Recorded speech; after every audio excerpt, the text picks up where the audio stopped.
Arise, minions, and welcome to unMadeGaming. That's right. No, I'm over here. Top right. Hi, that's me. Hi, we're here. We're over here. We're playing a game. I'm not in charge. Kind of. Iquin's in charge. This is our Patreon one-shots we do every month for our lovely patrons. If you want to be part of this or part of the Patreon community, link for that down below, or go to patreon.com/unmadegaming and join us for all of the awesome behind-the-scenes podcast stuff, video stuff, behind-the-scenes campaign stuff, after shows, all that fun stuff. Join us over on our Patreon. It's the best way to support this channel. And join us on the Discord. Link for that down below. And as always, in the bottom right-hand corner, you will see the corruption bar. That bar serves two purposes. One is when that bar fills, Iquin gets to do what the hell he wants to us. And two, every single dollar that goes back into that goes back into unMadeGaming so that we can do more awesome, cool, crazy things like what we're doing in 2021. Stay tuned. That being said, I will turn things over to our masterful Swede himself to take us into some Call of Cthulhu. Thank you.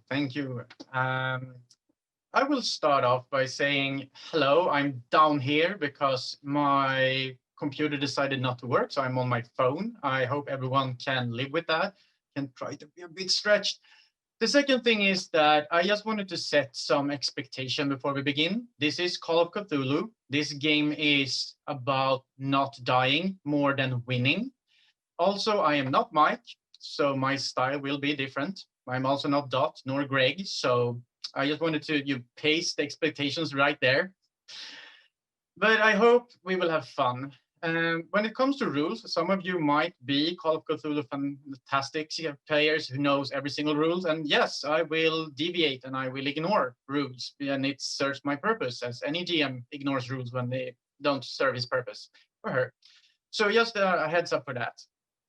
Then, today we are going to find ourselves in the modern era, actually, in modern Boston, or actually slightly outside in Arkham, where there is a very wealthy family called the McArthy.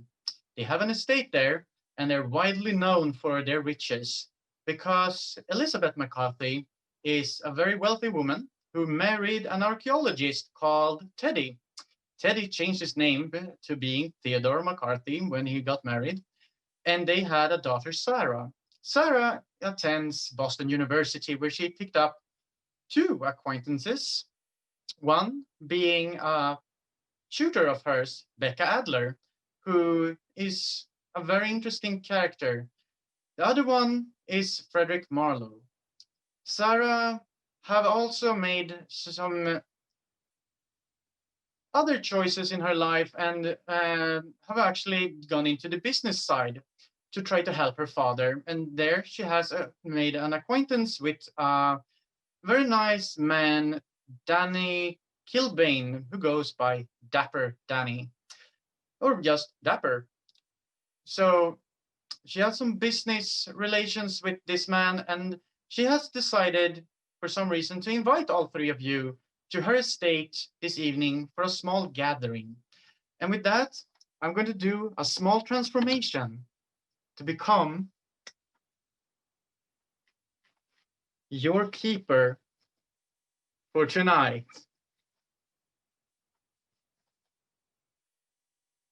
Dun dun dun dun dun dun dun dun dun dun dun dun. So, my dear victims, I cheer to you in the madness that we are entering into.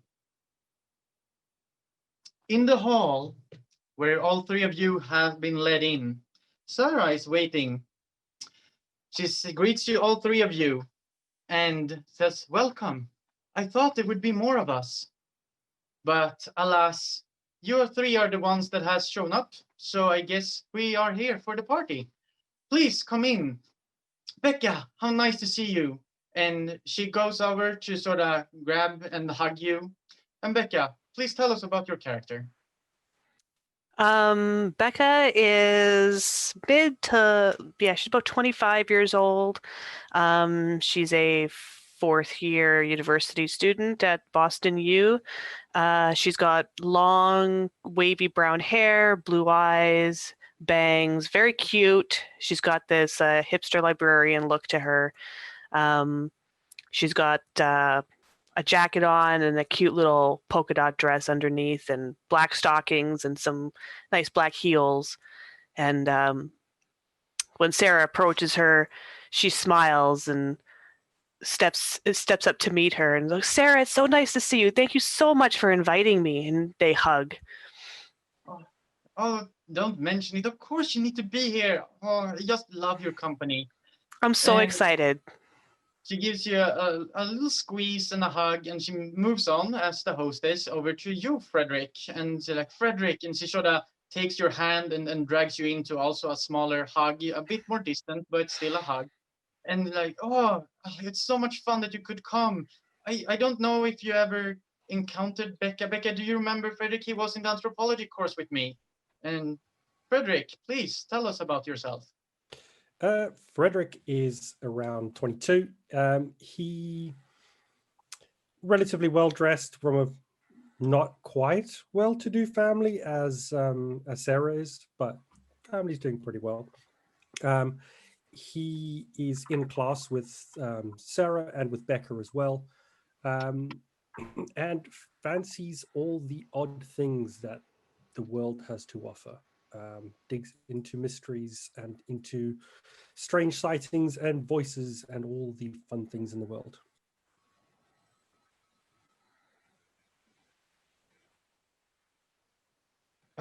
It's so nice that you could come. Please come join us. Becca, Frederick, I don't think you've ever met. This is my business associate. He helps my father with acquiring historical objects. This is Mr. Kilbane, or as I call him, Dapper Danny. And Mr. Dapper, could you please? Yeah, so Danny is 26. He's like 5'10". He's normally in a suit that is just this side of tailored. Like, it's fitted suit, but it's probably not the highest end. But you can tell he's putting on airs to look a little bit more businessy or fancy than he should have to. And he has dark brown, like ruddy kind of dark brown hair that's always slicked back. And he's always wearing I think they're called like the English collared shirts, the ones that don't have the actual collar over them, and no tie. And he kind of is like leaning on like a post, like almost casually when she announces him to the rest of you, and he kind of steps up and looks around and puts a hand out to shake Frederick's hand. Frederick would shake his hand. So you help with acquiring all the interesting artifacts? Aye, that I do. It's a bit of a family business. It's just me, my pa, few of our friends, dock workers. We may have a lot to talk. Mm-mm. Are you a fan of acquiring artifacts? Oh, I'm sorry. Come, please move in from the hallway. Right, and right. She leads you. Not the appropriate time for business. It's a party. No shop talk right now. Please, Right. join me. Join me in the living room. And she leads you to the right, where it's the open doorway, which is kind of large. And you can see there's a kind of joint living room and dining room. And to your immediate right is the living room with couches and furniture for a more relaxation. And you can see that there is like sodas and snacks and a little compartment of spirits on a little wagon put out to welcome you all. And there's like further in there opens up to the dining room, which is sort of not put up right now. It's just, put away. The main focus is right now for the living room. And she asks you to take seats and to just, have a good time. And I will move you into the living room part, or like the map, so you can see if you want to.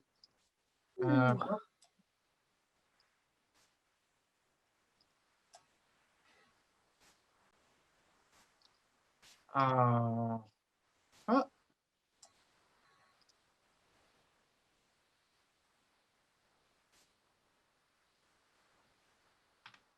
And there we go.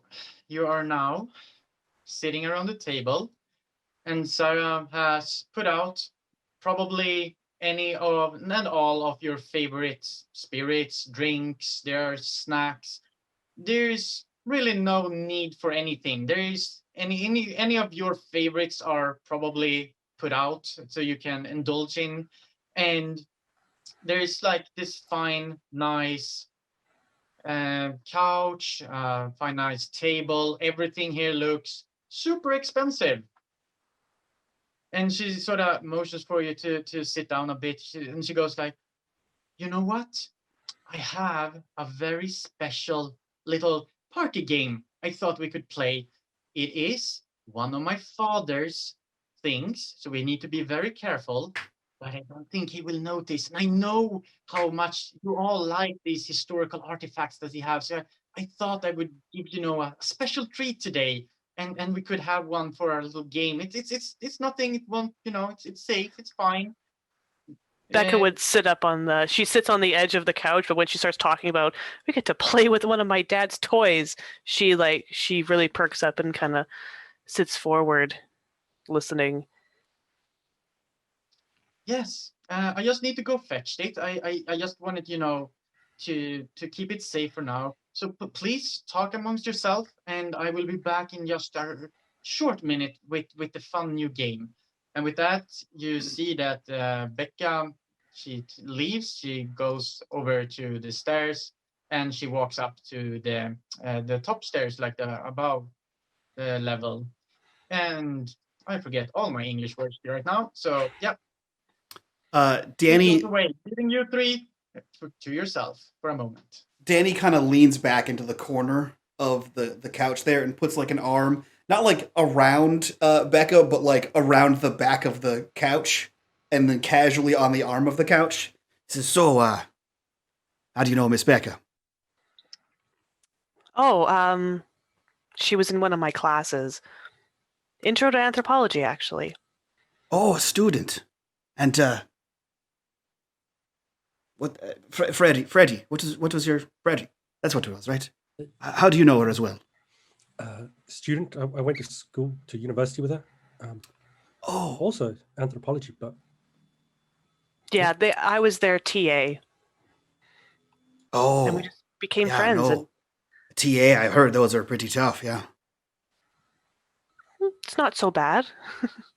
you can tell he doesn't know what that means. Teacher's assistant. Oh yeah. No, that's pretty brainy there then.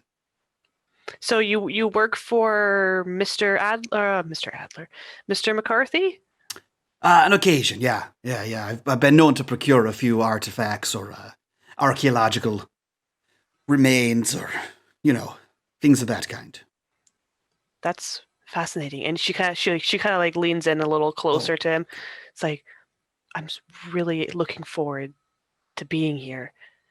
I never thought I could come to Teddy MacArthur's estate. And she looks really excited. It's like, Is there a fancy to do about it? Well, yeah. Look, I hope one day that I could get my PhD in anthropology, and I'm gonna need a thesis professor soon, and maybe if I play my cards right, maybe he'll tutor me. Yeah, no, I don't know anything about that. I've just seen him buy and sell old shite stuff. But it's exciting stuff. I mean, this stuff comes from all over the world. Oh, it's got ancient history that curses and really exotic places. Yeah, no, it's real expensive from what I've dealt with. Yeah. She kind of gives you a weird look. Yeah, I think the more curses it has on it, it's like old haunted houses here in Boston. The more haunted it is, the more they can jack up the rent. Curses? Come on. That's what Freddie just said. You don't have to hear him. He said curses. Yeah. Cursed items, Freddie. cursed objects. That's what he was talking about. That's why I wanted to come and see the collection that he's I mean, it's all my parents it's all made me make come. believe anyway, right? There's no haunted houses in Boston. They just tell you that it's someone died over here. There's loads. I mean, if you want, I can take you on a tour through town. Like, No, I can take you on a show town. you all the houses. I can take you on a tour through town as well and show you where several murders were. Doesn't mean there's ghosts there. Well, if you take me to the house, and then I can tell you if that's the one that's got ghosts in it. We can. She kind put of the story sits. together. She starts looking around and reaches for the drink that she got herself, and like, as the two of them are just talking about murders and. You also hear footfall coming from the stairs again, and back comes Sarah. And I'm sorry, and go to that layer, and I would also want to be on that layer. And back comes Sarah. There we go. Sarah has like a plaque in her hands. It's very old, very nice. It's like polished wood, and she has a little something in her hand, and she looks, very mischievous. And she puts it down on the table very carefully and puts the little object on top of it. And you can see, all of you, very clearly, it's a Ouija board. And whatever that thing is called that you put on the Ouija board, that I totally forgot now. Planchette. Planchette, thank you. It's a planchette made also of very fine, intricate wood, where it's very polished and nice, with a crystal in its middle to act as the sort of enlarging glass. And the board itself also very beautiful, very well made and preserved. And you can see that it is old. And she sort of looks around to all of you, being like, I thought, we could just, for fun, ask the spirits some questions and try the Ouija board. That as long as we don't scratch it, Dad won't notice it. Everyone just be careful, okay? And it's a fun little starter for the evening. She leans forward as she puts it down. She kind of frowns a little bit and looks at Sarah's like, it's a Ouija board. Yeah, Dad brought it back a couple of months ago, I think, or it was a year ago. It's usually locked in his office, but he must have forgotten this time. And I found it, and I thought, what he doesn't know about. She kind of sits back a little bit. She trying to hide her disappointment a little bit, just because a Ouija board to her is not a anthropological artifact, to her at least. So she's like, oh, okay, yeah. I mean, I've used one of those before, like when I was a lot younger, with some of my old friends back in Boulder. So, yeah, let's give it a shot. Frederick, you notice, is a lot more excited about it, and he looks to her after that and says, "My one at home is a lot simpler than this. It's not as well made. Still works, but not as beautiful as this one. This looks much older."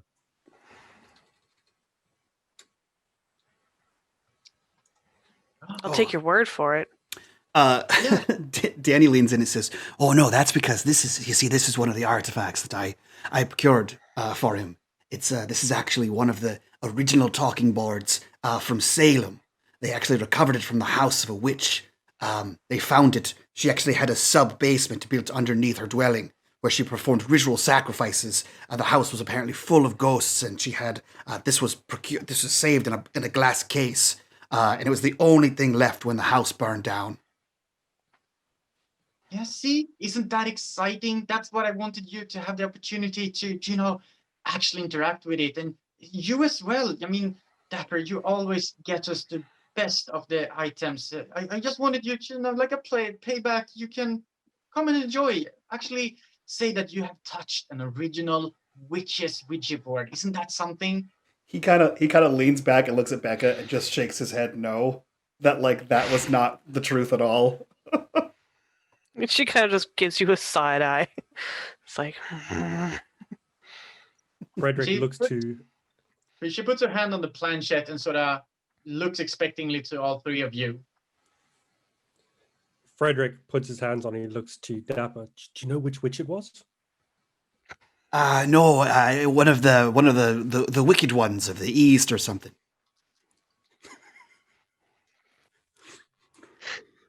She tries not to laugh.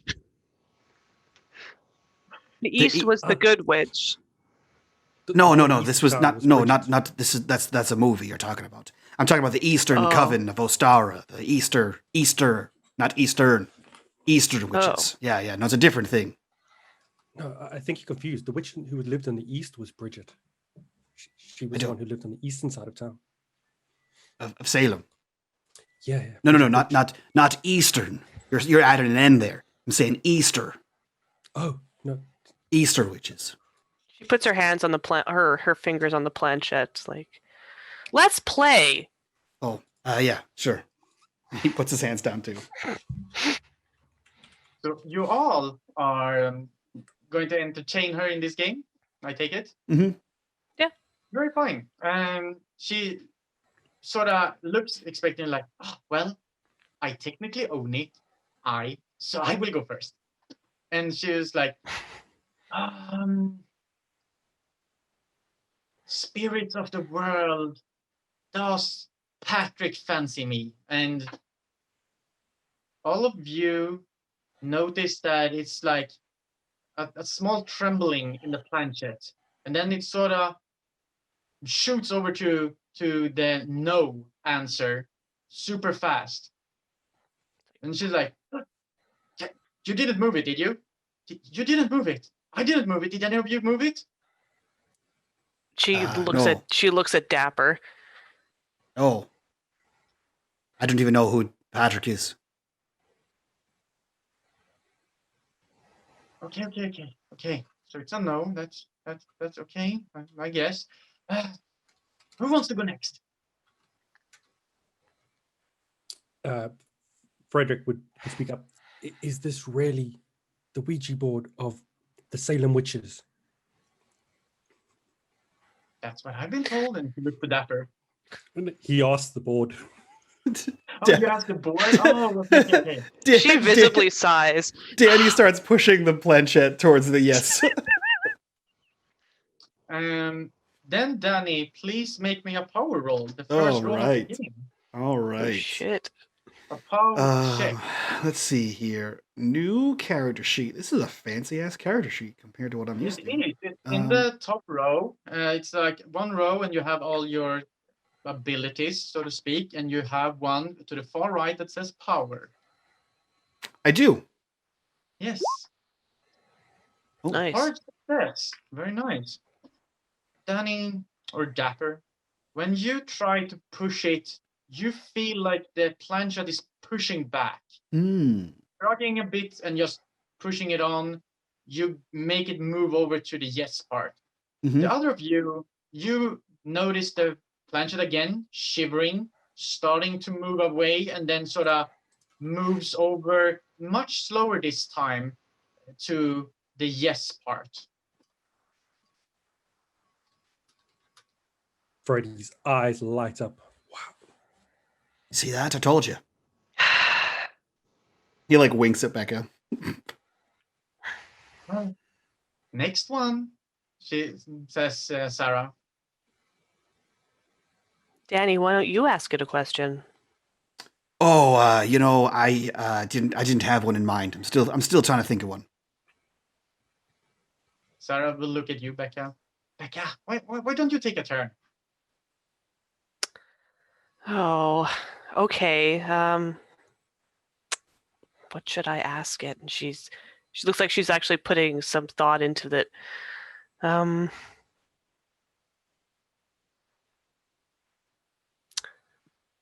Will Mr. McArthy agree to become my thesis advisor? Is anyone trying to do anything, or are you just gonna let it? No. Nope, she's not gonna try cheating. All of you feel the planchette. All of you feel how it starts to feel electrical. All of you start to feel how something emanates out of it. Please, all of you this time, roll me a power check. Oof. I used all my power up.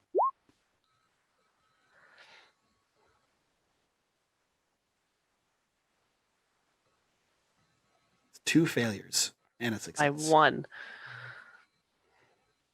Failure, failure, failure, and I will roll one for Sarah. Also a failure. Freaking G coming in under the gun. Yeah. Only Becca succeeds. Well, normally, since Sarah failed, you all will be safe. But we do have that pesky corruption bar. Oh shit, we do. And Oh, there's a corruption bar? Oh, there is shit. a corruption bar.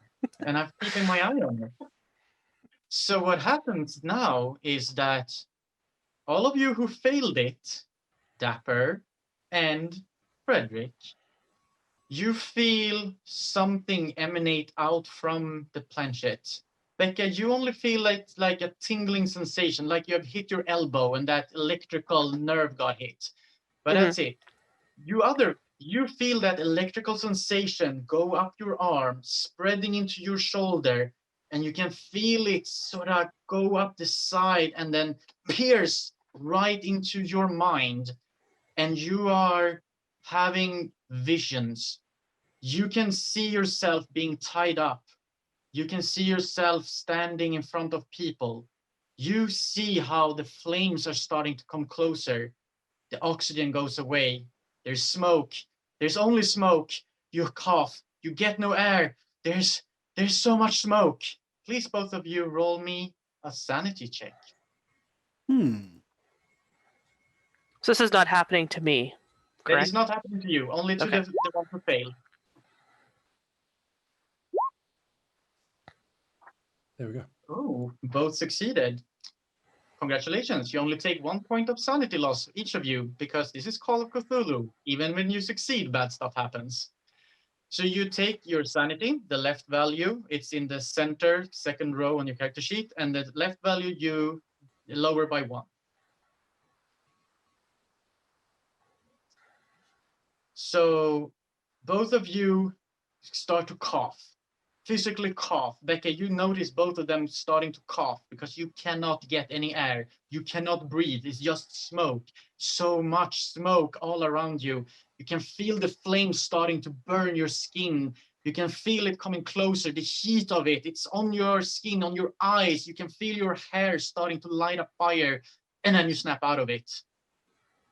And you can breathe again. This is also happening to Sarah, right? Sarah does not display any of this. Okay. Sarah's eyes rolled back. Sarah, while they're coughing, Sarah lets out a huge scream, high-pitched scream. And at the same time as Frederick and Dapper snaps out of it and comes back, you can see how Sarah as well, her eyes sort of shoot back and she starts to look around, very confused, very like she wasn't belonging here, or she have no idea where she is. What do you want to do? I think I had to. There's too much of the sauce there. And especially when they scream and they're all coughing and stuff like that, and then when Sarah screams, she'll pull back her hands off the planchette, like, "Are you guys okay?" Yeah, no, why wouldn't we be? Had a little bit of a tickle in my throat. Frederick's still coughing. This is a really good board. It works really, really well. I had a good vision there. What? You had a vision? Yeah, what? That sounds crazy. Says Sarah in a very different voice, and she looks expectingly at all of you. I'm sorry, What? what? She gets up and she sort of steps up on the table and immediately sort of pushes you all away, and she runs away back towards the main area, and you can see how she looks around, panicking, frantically looking. She goes up to the door. She sort of slams the door. She sees that she sort of stops. Something stops her, and she turns and she starts running up the stairs again. Or again, well, yeah, a second time. She's running up, leaving you alone in the bottom, This happens all in an instant, in a split second. It's just up, over to the door, slams the door, looks at something, then moves on, runs up the stairs. She's like leaning over the back of the, like looking over the back of the couch, like, Sarah. You know, I'm not real familiar with the girl here. Acquaintances, really. Is that normal behavior? I've only hung out a couple times, and no, she's never done that before. And she kind of looks at Freddie. Freddie just sits there shaking his head. Nope. Yeah, that's weird. Maybe we should go see if she's okay. I mean, if I'm being honest, I'd rather not.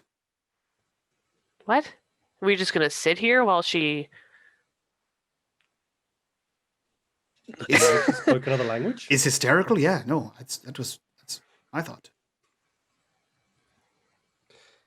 Yeah. What did she say? I didn't understand her. What language was she talking? I think she was just mumbling. I didn't know she spoke more than one language. Sounded a lot like Swedish. It sounded a lot like a mouthful of marbles to me. I don't. They sound very similar.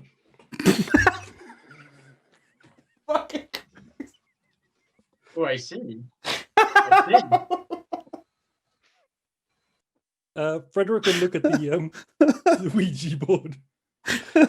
Chris will do anything to distract the GM from his insults. You're going to inspect the Ouija board? Yeah. If there is a skill for that, if I could just remember what it's called, I think it is spot hidden. That's what it is. Roll versus GM death or things here. It's spot hidden things to investigate the Ouija board. I thought that was better, but success. Hey, success is success. You do succeed, and I will show you. Will you you find stuff on this Ouija board? Do you share what you find, or do you want to keep it to yourself? It very much depends what he finds. Then I will give it only to you. McArthy. There we go. You now in your journal have what you find on the said Ouija board.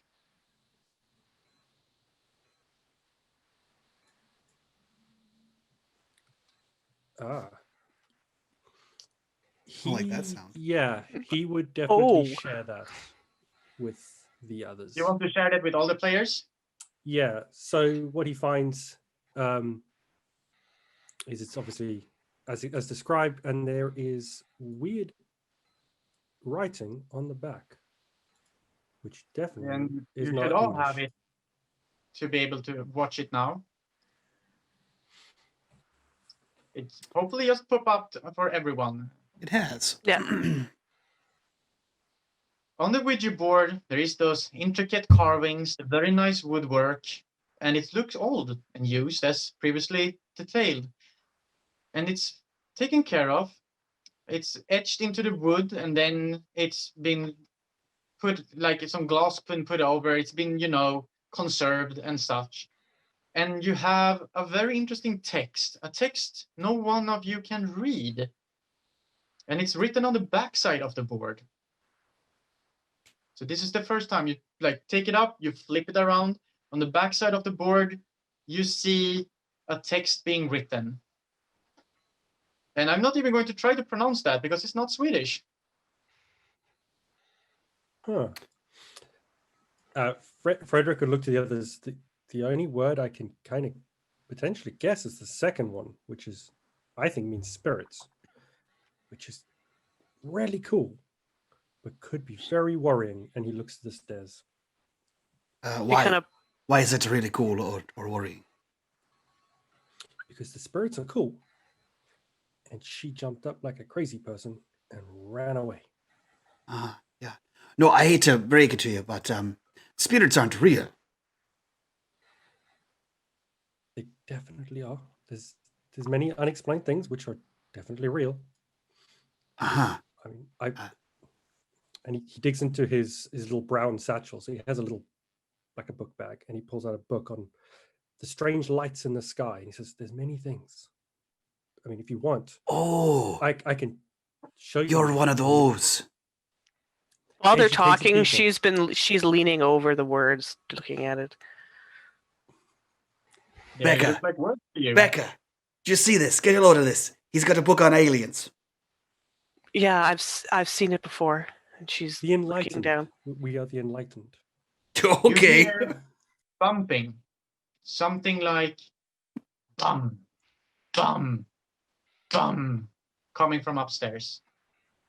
So, you see, when you said, do you want to go check on her? And I said, no, I'd rather not. Now, even less so. She could be. She almost says like the F word, but she holds back. She's like, she could be hurting herself. Yeah, and I don't know about you, but I know that Mr. Alien Book over here and you, the TA, neither one of you are psych majors. So, what are you going to do? History her to calmness? I don't know. Me, I'm not going to do anything. Well, if she needs help, maybe we can call 911. Yeah, you And can do that from the phone. I'm sure down Mr. here. McArthy will be very grateful if you help save his daughter. Sure, I'm sure he would be, but it doesn't give me any money. And you could call the police from right down here. It's a phone. Or reach into your pocket and pull out your cell phone. It's fucking 2020. And she just goes back to looking at the words. Can I roll Go rescue anthropology? the crazy girl. No. Fuck The no. thumping continues steadily from upstairs. And sure, you can make me an anthropology roll to see if you can discern something more from this. Go save the crazy Oh, girl. are you kidding me? Out of your damn it. mind. Save the Now, fucking crazy girl. you can, in this game, do two things to go past failures. You can push the roll, which means Mhm. that you describe to me what you do instead to try to go and to roll again. Like, what do you add? What do you try to figure out? And how do you do it differently? Then you get to roll again. If you fail a second time, very dire consequences will happen. Hmm. But you can also spend your luck points. So if you look on your character sheet, you have to the far right of the first row, luck. You can burn those points to make it a success. So you can burn 11 points to take that number down to 70 and succeed. But those points are permanently burned. And every time I call for a luck roll, you need to roll below the new number if you burn your luck. Hmm. Do you That wish that first option sounds kind of interesting. Dire Yeah. consequences, you say? dire consequences? Very Hmm. unspecified ones. Yeah, so she's. I'm gonna go with that first one. She's gonna pick up the board. She's gonna like shake the planchette off of it and like sit it with it on her lap, and she's gonna look.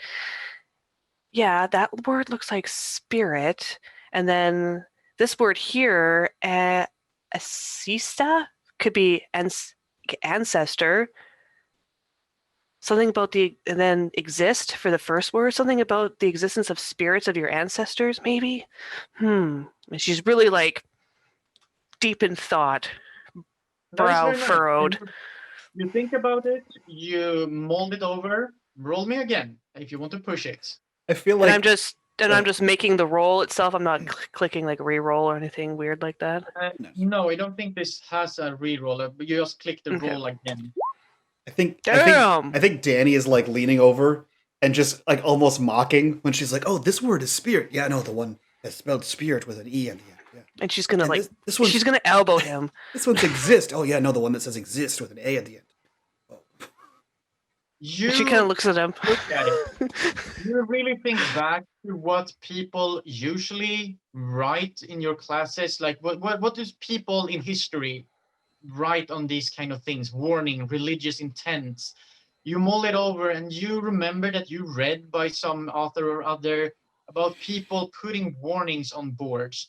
And you can see that even if you don't understand it, you can see the words of spirit. You can see things that you recognize. And you can conclude from that role, and you're molding over what you're reading, that this is some kind of warning put on here to warn people about something. Yeah, and she kind of gives Danny a look. What? Well, you're probably just going to say I told you so anyway, but it looks like some kind of warning, as in, don't use this. The thumping from upstairs grows even more rapid. Somebody is doing something and has increased their pacing up there. Yeah, I mean, it's an ancient artifact, right? Probably don't use it because, like, you could scratch it up. It's not like a spirit that's in the board. That's ridiculous. Don't, Freddy. Don't. Clearly I swear to something Christ. happened. Something obviously happened here, and you guys got all weird, like I had a drink that went down the wrong pipe. coughing fit. Yeah. I had a vision. No one believes that, Freddy. Well, okay. What was your vision, Freddy? Come on. It was like being surrounded by smoke, and that's what caused the coughing. It was all the smoke, and like it was dark, and it was like the witches burning in Salem. And he gets excited and starts to dig through his bag to see if he's got any books on witches and burning, but he probably wouldn't. I don't. I didn't see any of that. I had. Frederick, to see if you actually have a book about witches with you. Which skill was that? Luck. That's what luck is for. When it just got down old luck, that's when you roll the luck to see if you put a book about witches in your bag today. Nice. Wow, you have 7 books about Extreme. witches. He switched out his book library to be all Salem witches. You have the book Witches Through History with you in your bag. You didn't remember that you put it there, but you certainly have it now. Specifically the witches of Eastwick, so you know all Eastern witches. He would check to see if there's anything that sort of gives witches warnings or witches from specifically Salem of what they warned people about. Since you are so extremely lucky and you have the book, there is some passages, more than one, about warnings for witches. Of course, there's nearly one every page about warnings of witches, but there's one that, or some ones that you sort of puzzle together as one warning that is usually put, and that is, witches' things should not be tampered with easily. They often hold lingering magic and curses, and you should be really careful with tampering with these things, as touching them alone is dangerous. He would pick up one of the cushions off the chair and whack the Ouija board out of Becca's hand. He picks up the book and shows them. It says that we shouldn't touch the witches' things, and as Danny said, this is from the witches. We shouldn't touch the things because she's probably cursed upstairs now. Didn't you touch it when you procured it for her? Me? No. It was in a crate. She'll stand up. It's like, let's go check on Sarah. As you say that and stand up, the thudding stops completely, and utter silence now, except for what noise you yourself makes. But as you stand up and you hear the nothingness of sound suddenly from upstairs, the house grows eerily quiet. See, she's fine. Come on, and she'll grab you by the arm, like, and pull you up. Come on. Why do I have to go? Freddie, come on. Dragged. Freddie would definitely come along. It's a chance to see a curse in action. Fucking So Freddy dies first. Up there. Yeah. Exactly where I want you. So we will switch you over here. And I will make sure that you can see in just a moment. Please be patient with me. How does Freddy gruesomely die first? What do you think? Freddy gruesomely A dies witch. by shoggoths. Tons of shoggoths. Just shoggoths all around. He like goes to check on the witch, just claws his face. There we go. Hopefully you are now on the second floor landing and you can see things because Nope. that's what I planned. So That is not what's going on. am I disconnected from Roll20 then? Because that would be a problem. No, I I'm on the see correct something page. else. Just Oh, I'm not. Oh, So- wait. Sorry, I remember. Mike, I put you You might have given me separately special because access. I gave you special access and I forgot about that. Well, Uh, Because you are the camera operator as well. It's true. There we go. Sorry about that. Now that's all right. We're good. momentarily be in the right place. All right. You head up the stairs. The stairs are what do you call them? Like circular stairs up, all made Spiral in wood, staircase. very intricately carved. They have a nice carpet sort of attached. You know how carpets are attached to stairs with those like bars, and it leads in a circle up. So you go in a right-hand turn upwards, and you go up to something that looks like an upstairs living room. There are 3 doors on the northern wall, and there is a door to your exact right, to your east, would be in the eastern corner of that room. And there is actually a pair of doors looking out of something that you don't know, but there's a pair of doors over there if you want to go examine it that way. You heard a thumping coming from pretty much above you when you were standing downstairs, but all the doors here are closed. I know they look like they're open on the map, but that's because the map was made with doors like that. So the doors are closed. You know, say what you want about the ancient pilgrims or whatever, when they were, murdering witches and natives. But they knew a thing or two about houses. Like, nobody's a fireplace in every house rich anymore. No one does that. No one's 2 living rooms rich. It's a classic time. You know? Well, this house is really old. Yeah. Anyway, is it Sarah? Is that her name? Yeah, that's right. Yeah. Sarah! Sara Sarah! McArthy. Sarah! And he's just yelling from the stairs. I figured like they were like going quickly up the stairs, but as they get towards the top, they slow down, and now they're a little bit more cautious. Like we're in someone else's house in a spot where we're probably not supposed to be. And then when he starts shouting, she almost like jumps in surprise and is like, What? just kind of nothing. You don't have to go kick it indoors now. You get no response. It is dead silent. I mean, it's pretty rude to just leave a party that you invited people to and go to sleep. Did we see any like servants or anything? No, Butler or anything? no one else here, it seems. Like when we arrived, there was just Sarah. It was just Sarah. Okay. Everything was already taken out. Like all the food and everything she offered you was already arranged. And Sarah opened the door when you arrived, and she let you into the house. And she's the only person of this household you have seen so far. Okay. She's gonna tiptoe to one of the doors. Frederick, as being a Yes. believer of the occult and such thing, roll me an intelligence. Intelligence. This is how he dies. Intelligence is that one. It's too quiet here. You notice it now. You should hear sounds from outside.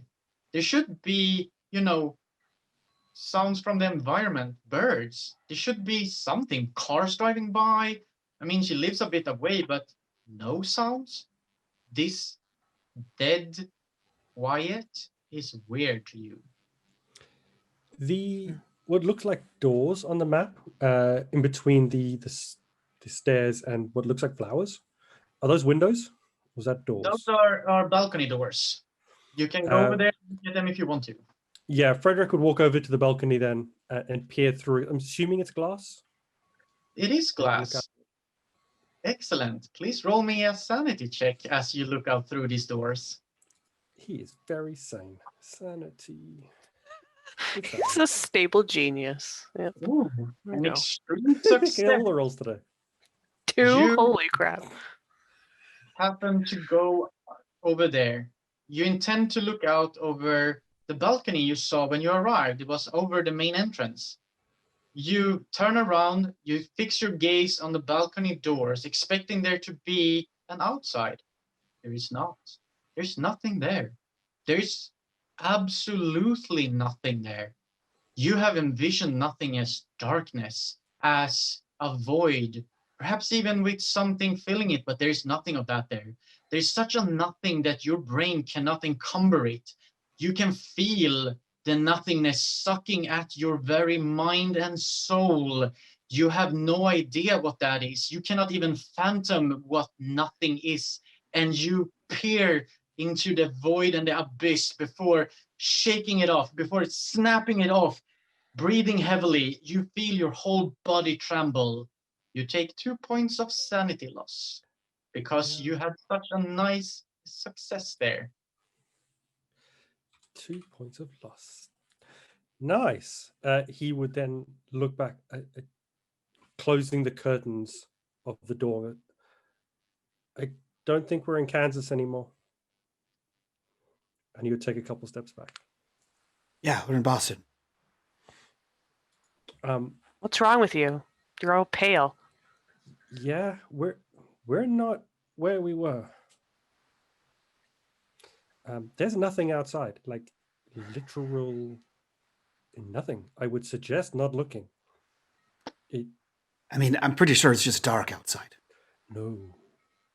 There's dark and then there's that. I mean, I don't know if you've ever been out here, but the estate's a little ways away from the city proper, and without the city lights, things seem a little bit darker here in the woods. Yeah, and the light from the door would shine out onto the balcony that there is no balcony. Well, maybe there just isn't a balcony. Maybe we were abducted by aliens. You know, I don't know if you're serious right now, but I don't. Aliens generally don't take the whole house. What they'll do is they'll wait for you to walk outside and then abduct you before you get to the car.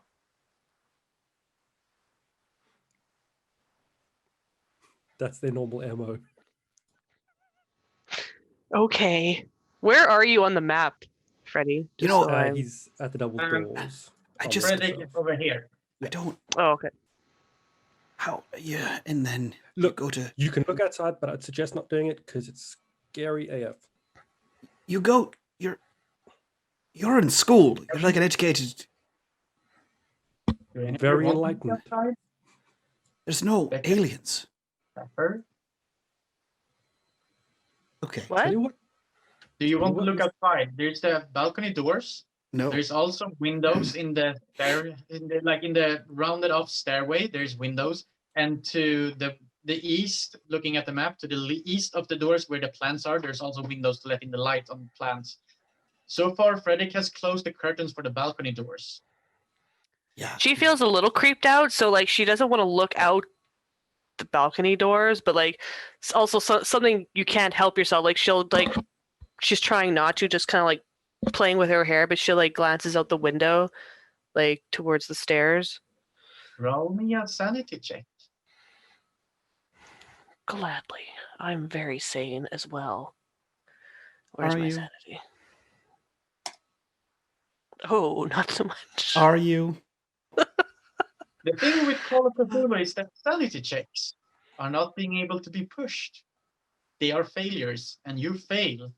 You just don't know what you're doing. You play with your hair, you listen to the conversation, and as an old habit, you look out through a window and you're met with nothing.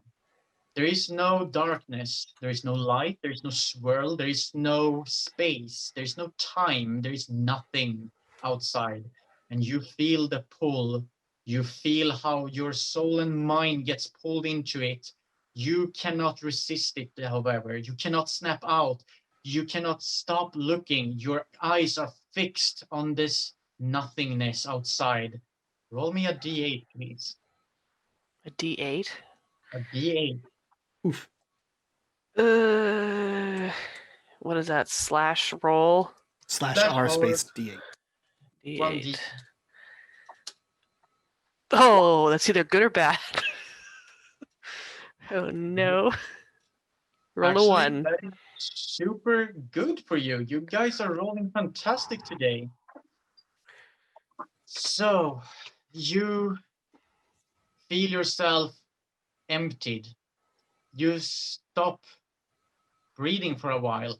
You lose consciousness just for a split moment. You lose 1 sanity, plus you lose the 2 sanity since you did not. So it's always 2 sanity plus another 1 for your roll. You were super lucky. And you other two, you discuss, and suddenly Becca collapses.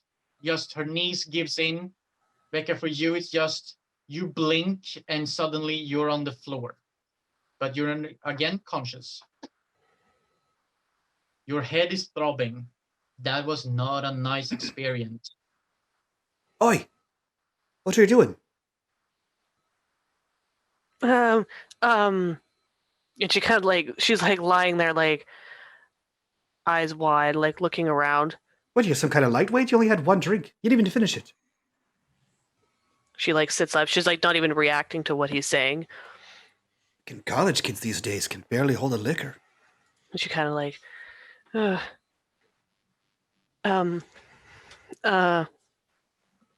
she's kind of like just straightens her hair. Like she's like obviously like her demeanor's like completely changed. Like she's like fidgety and like nervous looking. It's like she's trying to like straighten her hair even though it doesn't really look like it needs it. And she's like straightening her dress and stuff like that. And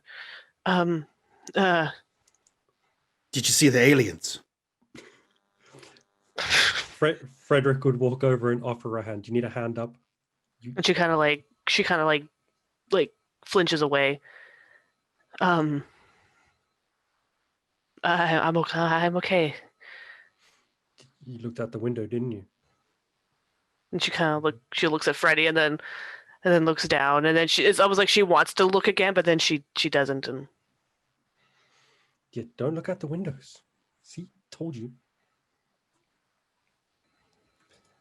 It's not the aliens this time. I have a question. How do I remove those 3 points of sanity from here? Do I go to like edit mode on my sheet? Edit mode. Yeah. You go Okay. to edit mode and then you just lower the value by 3. Okay. I think while this whole thing is happening, with Freddy looking out the window and Becca looking out the window, Danny takes a few steps forward and is like peeking in the door in front of him because he knows how much money is in the McArthy estate, and you know things fall into pockets all the time. So he's just kind of scoping out rooms. Sure. Just peeking in, roll me a spot hidden. Yeah. Whatever this first door is, the one right in front of him. Spot hidden is There. this door here. Yeah. Yeah. What is spot hidden? Here we go. Fail. I think. Did that roll right? Mm-hmm. Yeah. I mean, my thing is 25, so it's a failure. I don't know why it showed up like that. No, neither do I. Weird. If you click on the door, you should get a button on the top that says toggle door, so you can open it. Oh, neat. So yeah, I think he's just gonna go like right here. And anyhow, you failed it. Well, Yes. there's some boxes, there's some stuff in there. It's a closet. Mm-hmm. You don't really think about it too much. There's stuff in there. All right, well, there's nothing in here. And he's gonna slide back out. That's probably when Becca collapses. You can push it, or you can use your luck if you want to. No. He's just, I'm not gonna spend like 70 luck to get it down. No, he's just looking. He's looking around to see what's in there. You know, You always push it. any trinkets? No, not that important. Not. You know, it's not like he's trying to steal something. Maybe if he had an object that he already had, maybe then. Maybe. All right. So are you getting up? What are you doing? She's standing up and she's straightened herself out, and I we will should be find. benevolent and tell you that the door to the right of the door that Dapper just opened looks very much the same, whilst the other 2 doors look slightly different.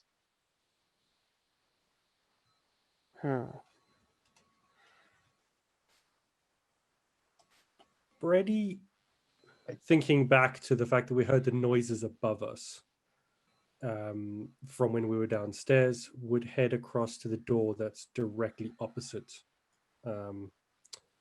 where we came up the stairs. Same thing here. If you click the door and you click toggle, it will open. I don't know if it opens for everyone if I do it, but it does. It does open if you do it. Yeah. Okay. There you go. So In fact, I don't think we see it. Peer in. You open the door, and you sort of need to move into the room because technical stuff. But you see right in front of you is lying the body of Sara. She's unconscious. She seems to be starting to have some kind of bruising on her head, on like her left temple, or yeah, I think this is left if I do it, or it's the other one. I don't know how this works, but for everyone to look at it, I don't know if it's mirrored or not.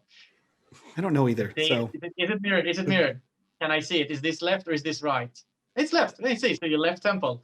Right to your left, there is a door. The rest of the room, there's a small hallways. There's another wall almost right in front of you, and then to your right, it opens up into a grandeur bedroom. You would assume kind of easily that this is the master bedroom. It is a double-sized bed. There's some carpets, very expensive looking on the floor. It's some nice furniture. Next to the beds are, like bedside tables. Right to your left there's a door, and on the front of you, on the floor in this little kind of hallway-looking part, is the unconscious Sara. Freddy would shout back, Becca, as a TA, you should have had first aid training. I think she needs help. And she stands at the corner of that table area, and she's kind of like wringing her hands together, and she's like leaning. Is she okay? She doesn't really come closer at first. Freddy, I don't know. You notice that she's breathing, so she's not dead. You know that much. She's bruised, and she looks unconscious. She'll walk forward and step around Freddy.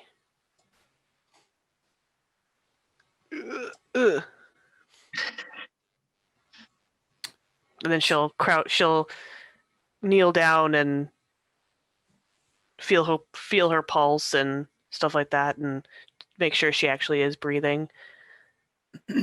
So I don't want to sound like a naysayer or something here, but the three of us got invited to a very fancy mansion and no one seems to be here.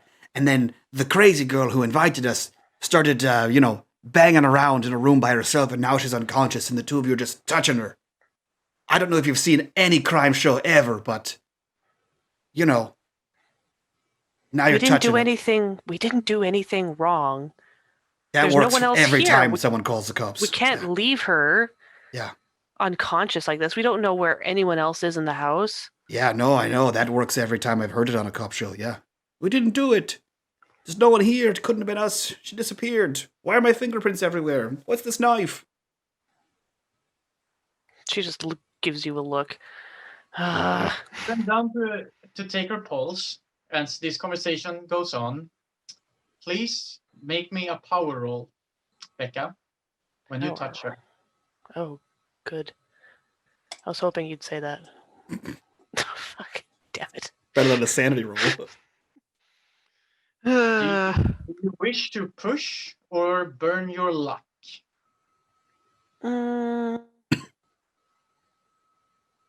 I'll try luck this time.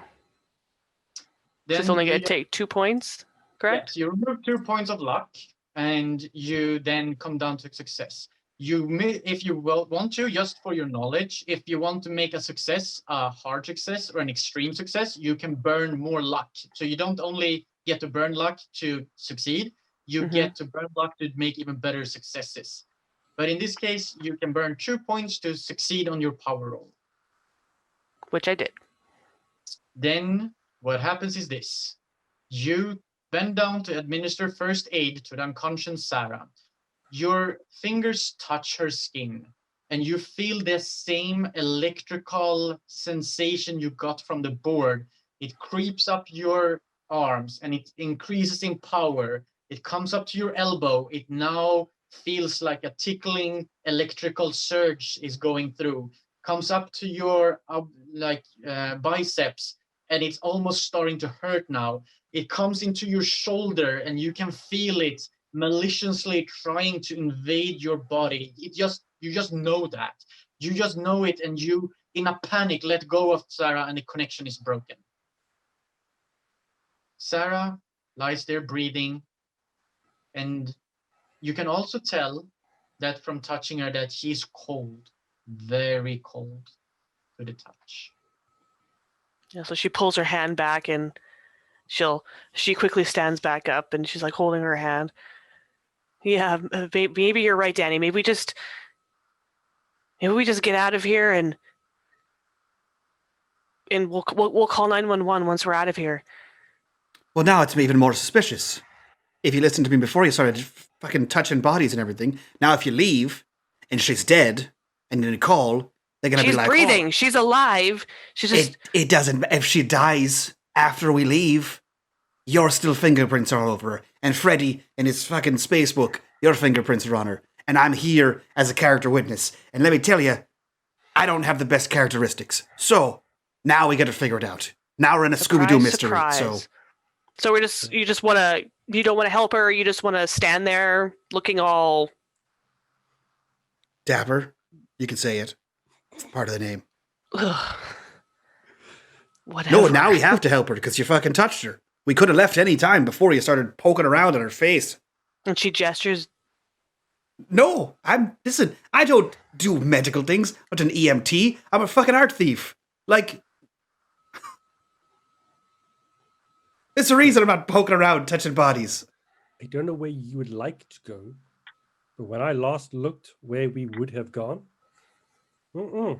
Freddy, no one believes you about the aliens, okay? They're not outside. It's not like an UFO gonna come down and beam you up, Scotty. This isn't the aliens this time. This is weird spirits.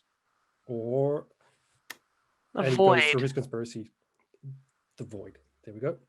Okay, I don't know what they're teaching you in I school, looked out the window, okay, and he's right. Something is. Yeah, I'm sure. If this is some kind of she almost says the F word again. If this is some kind of an elaborate prank from college kids, I don't have fucking time for it.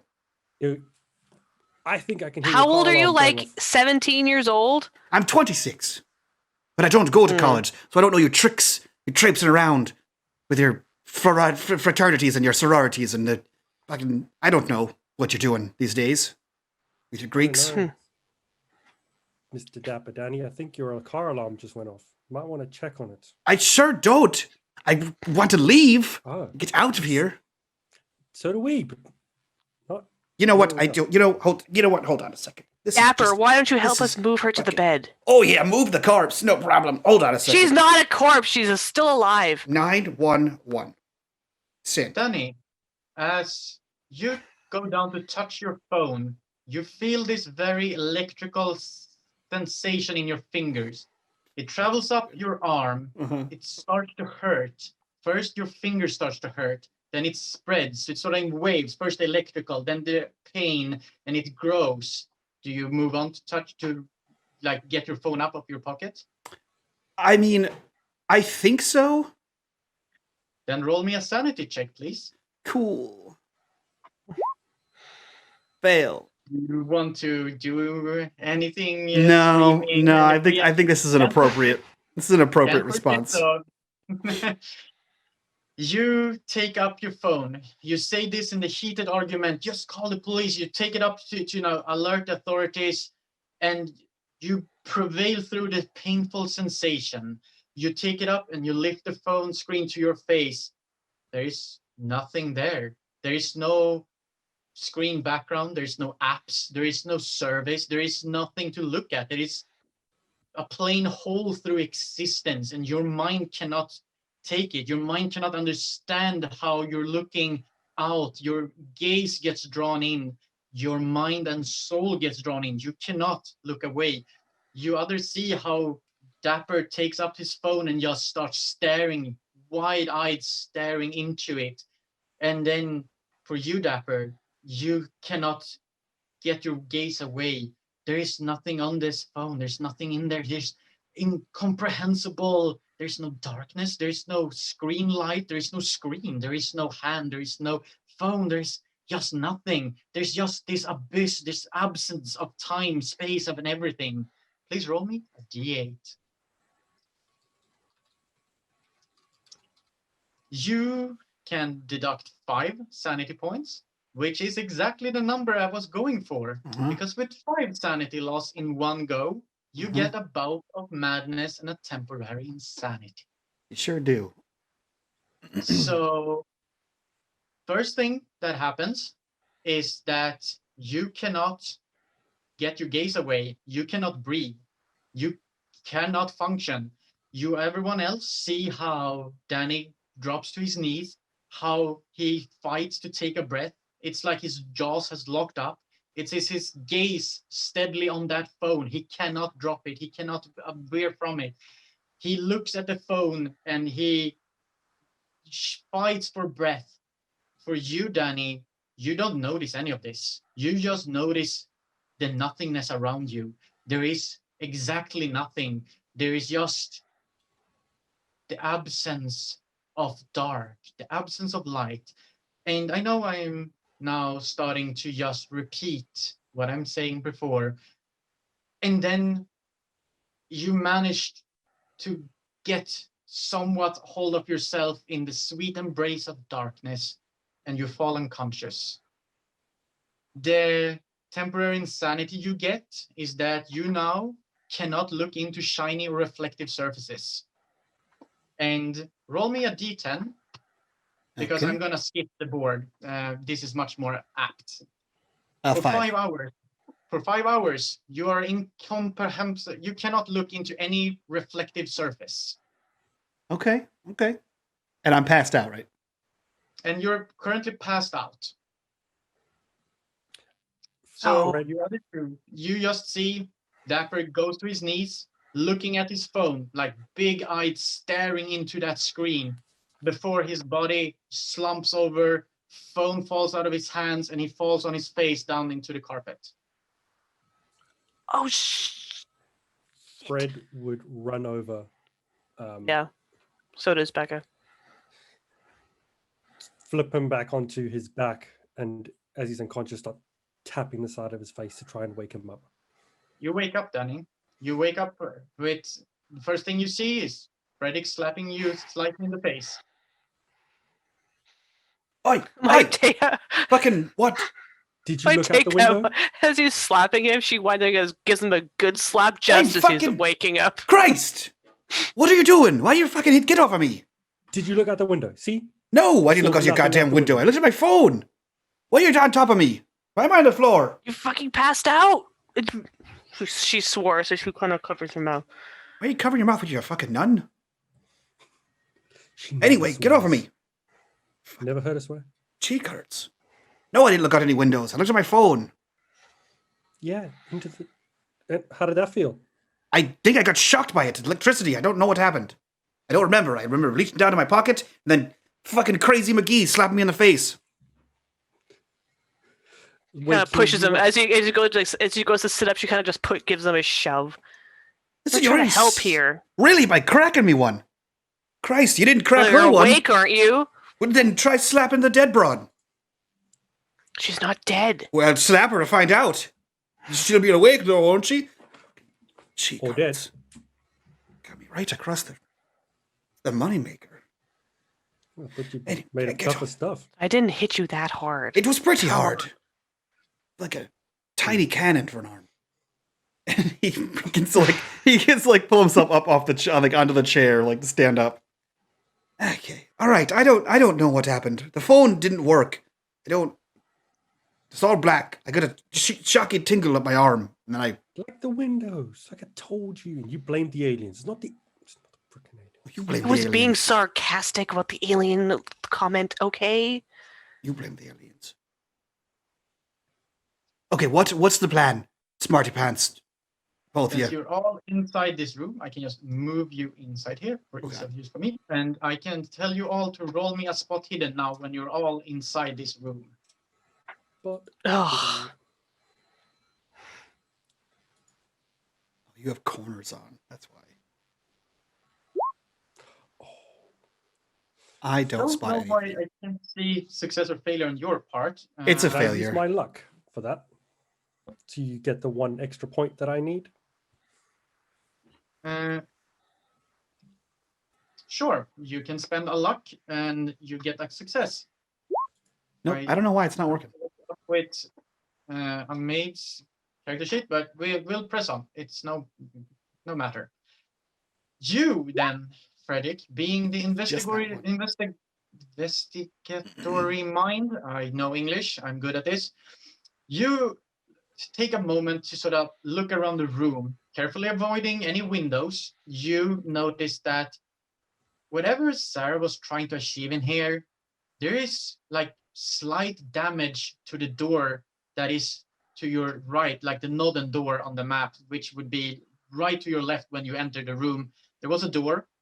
You tell that from her position where you found her, since you were the first one, and from what you know about doors in general, this one has sustained a slight bit of damage to it. It's ever so slight. It took you 2 looks to figure it out, to see it. But you do notice this, like some scratches, a bit of this tiny crack that, it's odd to you. Frederick would try the door. Does it open? It's locked. It's locked. No, it's locked. While Probably the where two- you banged it. Yeah, just making sure. As he tries the handle, he would look back and I think she knocked herself out trying to get in here. Don't know why. most of my map is still obscured. And I'm inside the room. Yes. So to your north is a door. Danny, I do you can- have the ability to open doors? I mean, it doesn't really matter because I can control both the doors and your characters once we get there. But right to the north, there is a door. Just know that. What are you trying to say, Freddy? You said not too long ago that you were an acquirer of arts by illicit means. I'm assuming. A thief. What are you in the 40s? So now I can pick locks. That's what you're thinking. How else do you steal art? Get out of the way. You can step aside. I'm gonna try to pick that lock. You don't exactly Locksmith is steal the art skill online. you're looking for. So please roll me a locksmith. I fail. It's an impervious door. I don't know what this is. This isn't a modern. It's not a modern handle. It's one of those old-timey Victorian. I don't have that toolkit. It very much is an old Victorian, but you could push it if you want to. What happens when you push again?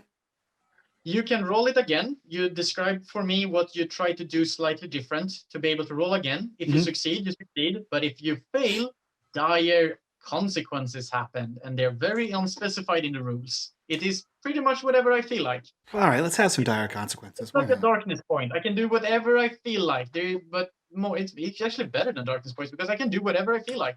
Let's see what happens. The table over there. What was on the table? There is the usual stuff like charging cables, some literature like magazines about archaeology and about what do you call it? Lawyerism is not the word. Like when you're a lawyer. Is there like a letter opener? There is a letter opener. Okay, he's gonna like stop back over there, grab the letter opener, and come back to the door. And I'm gonna roll locksmith and fail even worse. So he like gets down because the lock picks aren't working, and he just sort of like jams a letter opener in, and then just smashes his hand to like try to bust the mechanism internally with the letter opener. You do bust the mechanism internally. The mechanism, you very well know this. This is like from all the times you picked locks, this is a bust mechanism. This is obvious to whoever going to try to go in through this door next time and to any other locksmith. This is a tampered lock now that has locked up, like it's seized. You cannot pick this lock anymore. Nobody can. Perfect. No, it's fucking locked solid. never could kick it in. How did you ever steal anything? I Can't don't- even open an old She's time. just sitting there, sitting with her arms crossed, like her hip kind of cocked. You know, Yeah, I don't know if you've ever been to like a museum or like a normal rich person's house, but they don't have locks made in 1846. So normally modern day lockpicks work just fine.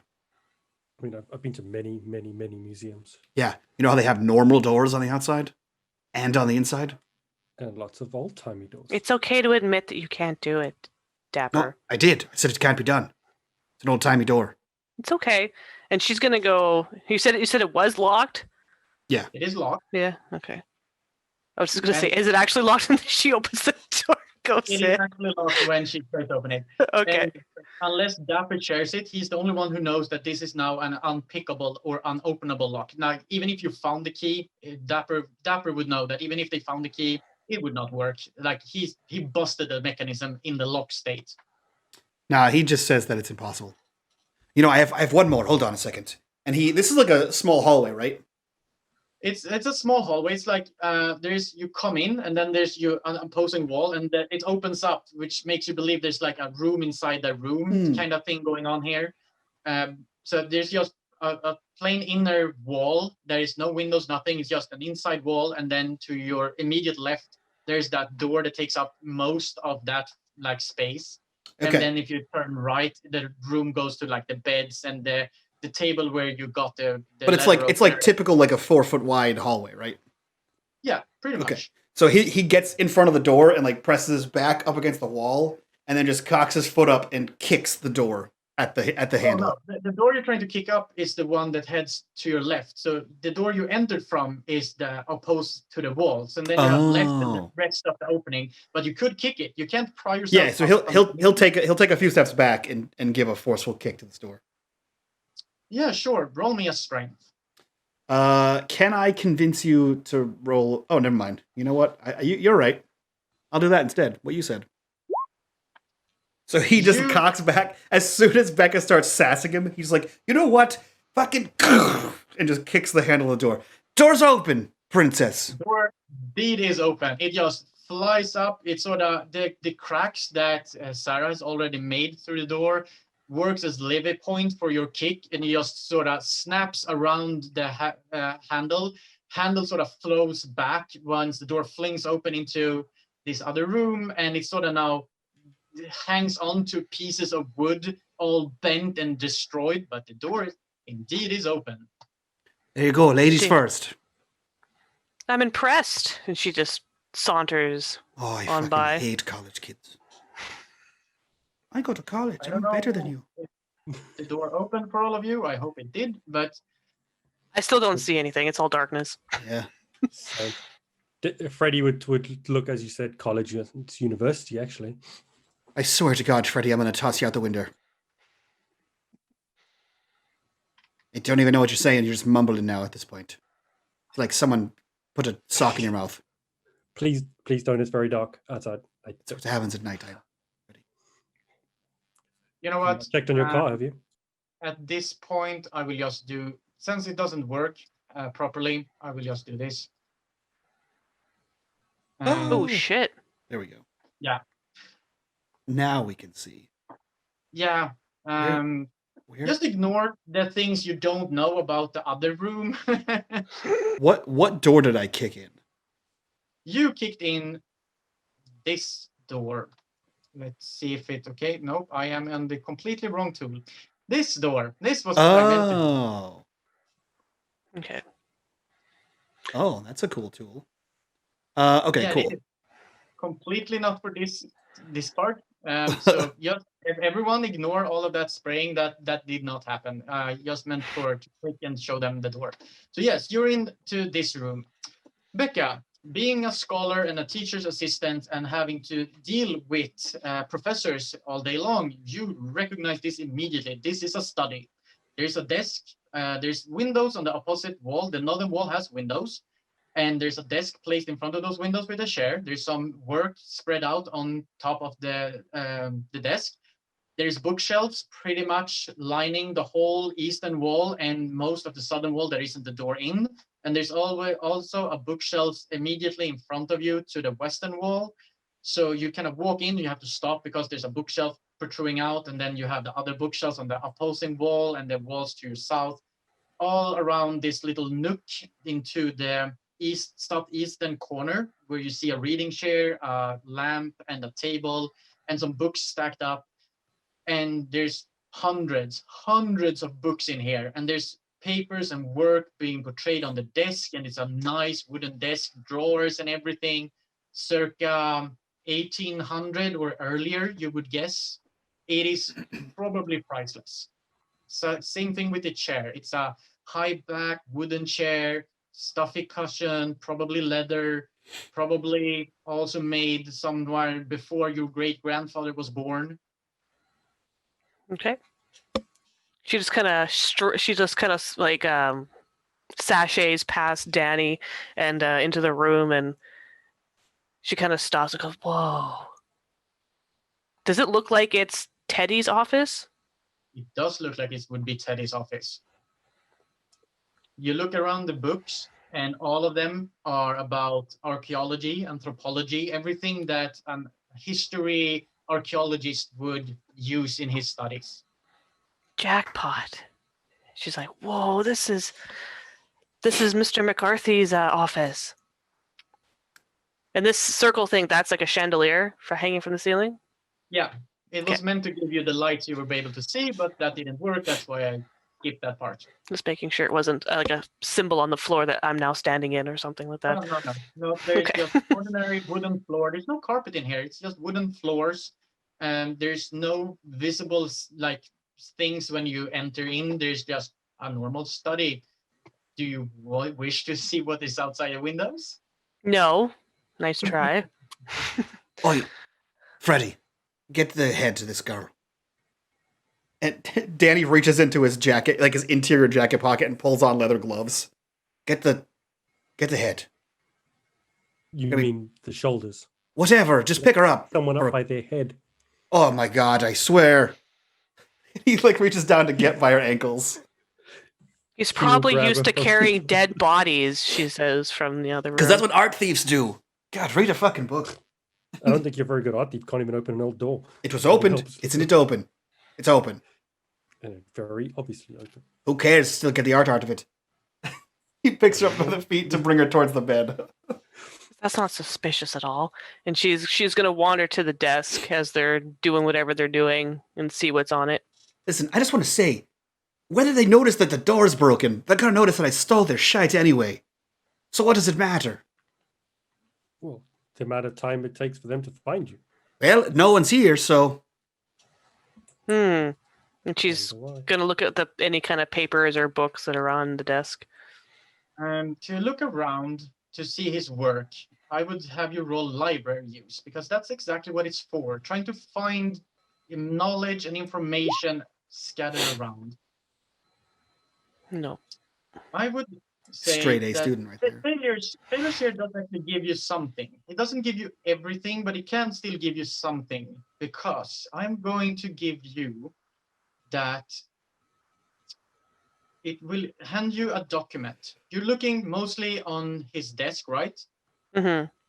So on his desk, you see some papers, and there's interesting papers, but they don't really pertain to this situation until you do find a document of interest. And I have now shared it into your journal. It's called a temporary seal spell. And you read through it, and it's descriptive text. It's definitely in Teddy's handwriting. You can, as a fan of his works, you can recognize Teddy's handwriting.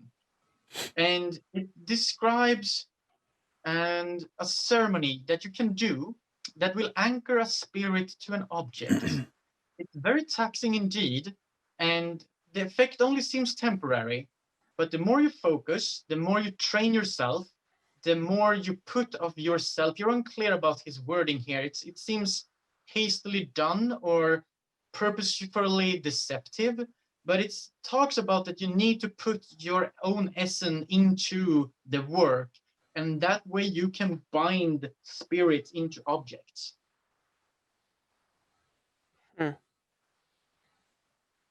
Yeah, she's holding this paper and like her eyes are just like moving back and forth and like there are struggle noises from the other room, the bickering about moving heads. It's kind of just like drowned, like just kind of she tunes it out as she's like reading it and hey, this might be something that could help Sarah. Freddie would. It's a wander first aid in. kit. No, it's like some kind of spell to help bind a spirit to an object, and she kind of trails off, realizing You want to say that again? Something's obviously going on here. Come on, Danny. So, okay. This might be able to help. Listen, what I'm hearing is we're going to go on the assumption that there's witches and aliens and spirits, and we touched... No aliens. Okay, whatever. And we touched the spirit board, and the crazy girl went crazy, and now you want to find a mysterious spell that you're just going to use on her, because you're a fucking witch now. That's what we're... Do you want She said she found it. replay how crazy that sounds? Yeah, but I know it sounds crazy, but Yeah. Is it any more crazy than the fact that the void is outside and we can't leave and you passed out when you were looking at your phone? Yeah, because you, Sara Smarty Pants, the college student, is now going to be a witch and cast spells. That's pretty crazy. What happens if you don't know how to cast a spell, if it's a real spell, and you fucking blow your head up or something? I don't know. Didn't Or say you... it was going to be me. Oh, okay. Lambs to the slaughter over here. She kind of just like looks nervously around. We had to try something. Roll me an intelligence. Who? You, Becca. Roll me intelligence. I'm intelligent. You gonna... Every time you say that, you fail the roll. I just want to... Do you want to burn 10 luck points to succeed? Oh, wait. Yes, I will. Okay. You realize that you are in the Theodore McArthy study with tons of books on all kinds of subjects, especially anthropological, historical cults, witches, ceremony, and pretty much anything else your heart desire from here. This is his personal library you can search through, and you've only looked at the desk. Maybe there's something in one of these books. You know how to read, right? And she'll walk over. All this stuff is about witches and witchcraft, and she's just like scanning through the titles. Freddie, isn't this your wheelhouse here? Freddie said, "Yeah, can I have a look at the spell that you found?" Yeah, and she'll hand the paper dabbled. over. Yeah, sure. He dabbled, and she looks at Danny. There you go. Now you can also see the spell in your journal. It's called Temporary Seal Spell. Is there any chance that he would have seen this? Because it's kind of a strange-ish language. It's not necessarily plain English. Or is it in English? This is Theodore McArthy's own note. So this is very much in English. This is like his handwriting. This is a handwritten note that you have discovered. And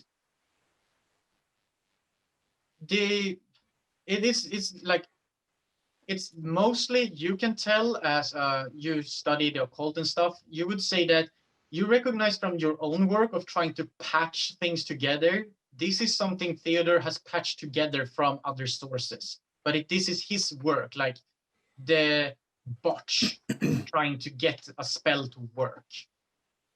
Would it be evidence, like roughly what fields or which crafts he's used to bring this together?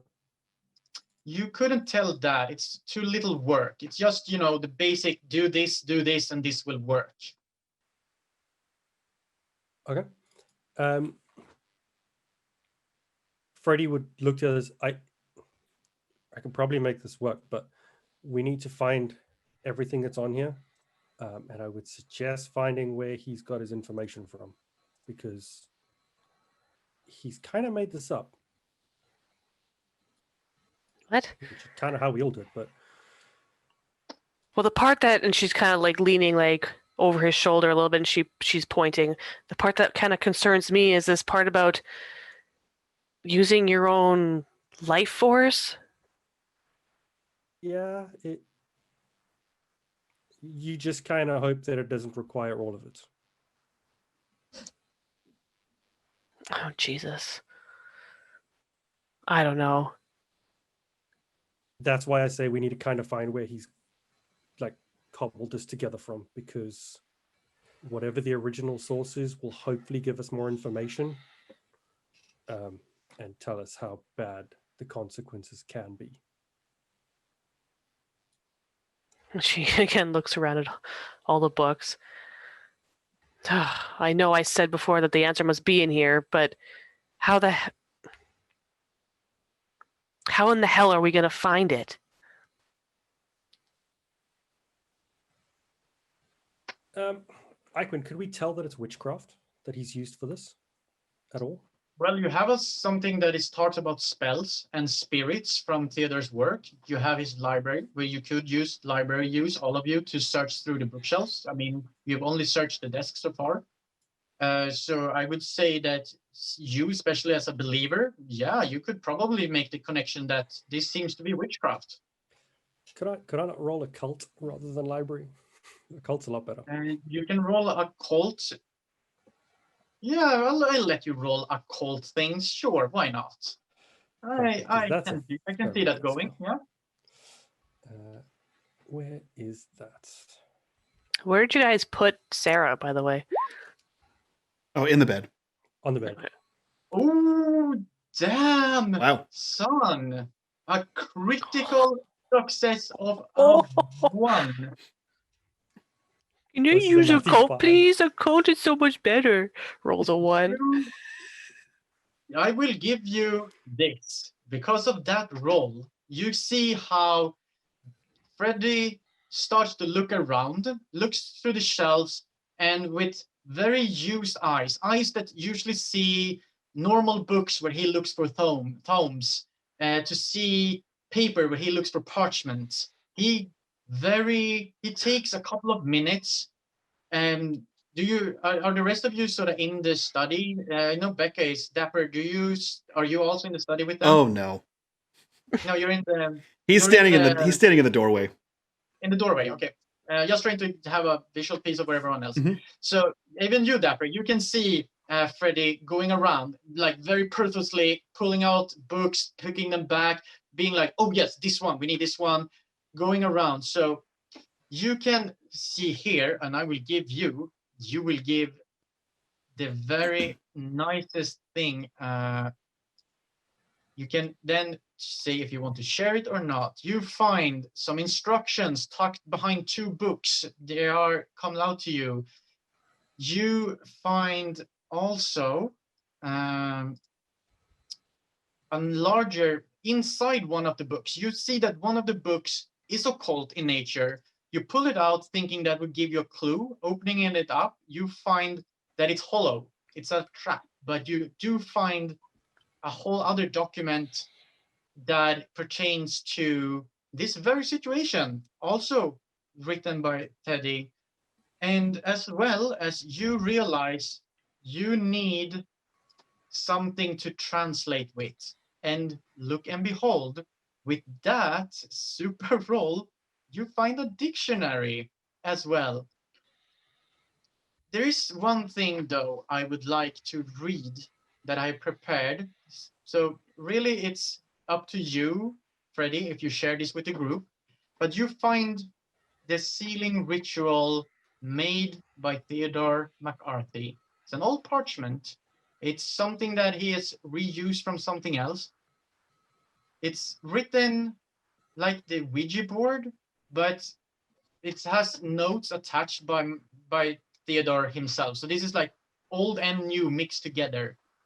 And the note from Theodore reads on that is attached to this old parchment, this old kind of spell or whatever it is. It reads, though my family must never know of my discoveries, I have come upon the forbidden knowledge. In my study this very moment, I have placed what I believe is urns containing the sealed spirits of evil witches. I have told my wife they are ornamental pieces, of course. In my quest for more power of this forbidden and ungodly knowledge, like a fool, I opened one of the sealed urns. I took out the ashes from the container, and in doing so, a spirit was released. There was no time to think. I did what the first came to my mind. My old sealing charm I learned from the Romanians while on excavation, forcing the newly awakened and bewildered spirit into the closest object I had, the old Romanian Ouija board board found in the same dig. It is first now I have managed to translate this parchment and understand its meaning. It's a proper sealing charm, one that will seal the spirit for good into the depths of hell, or whatever such spirits are meant to go. But as with all powers, this comes at a steep price. One that I'm not ready to pay. The parchment speaks then of different things that you need. It's like a tear in it, and there's different parts, and there's some kind of language that you don't understand, that you devise that you need a book. And then on the other side of this tear on the document, there's another note attached from Teddy that says a translation: "Down in the hell with you, evil spirit. Leave this place. Never let the last judgment slip."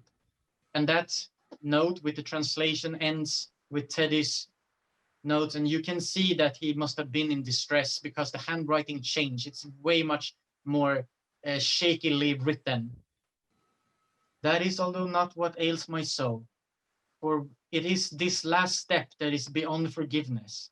As the last word of the last sentence is uttered, the third and last time, the spirit who needs to be bonded to a person inside the circle needs to die, to be passed on to judgment. And so will the poor soul of the body inhabited by the spirit. And may the Almighty look down on me with mercy if I am ever forced to perform this ritual."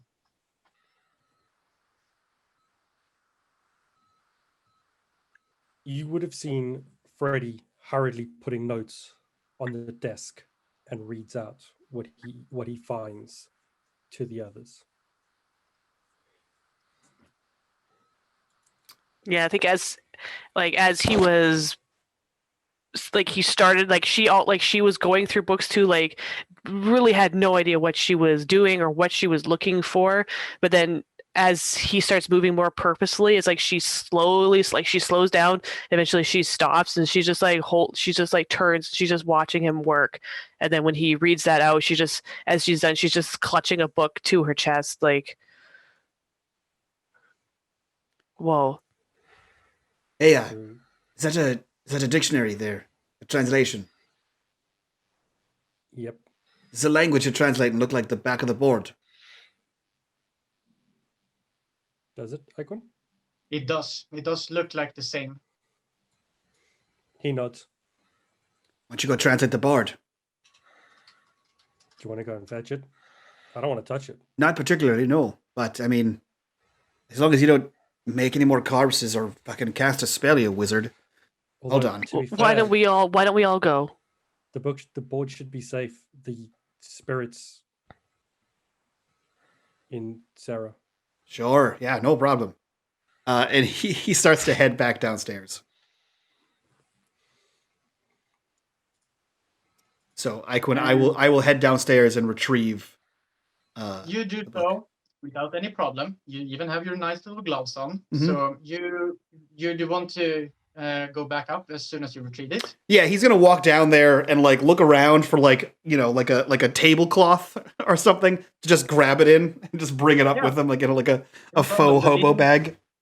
The dining table has a tablecloth laid out. You just stood up, swipe away anything that is on top of it, take it, wrap the Ouija board in it, you go back up, no problem. So takes not but a minute, and you see Dapper coming back with this hobo bag, as he described it, containing a large square object, which all of you presume is the Ouija board.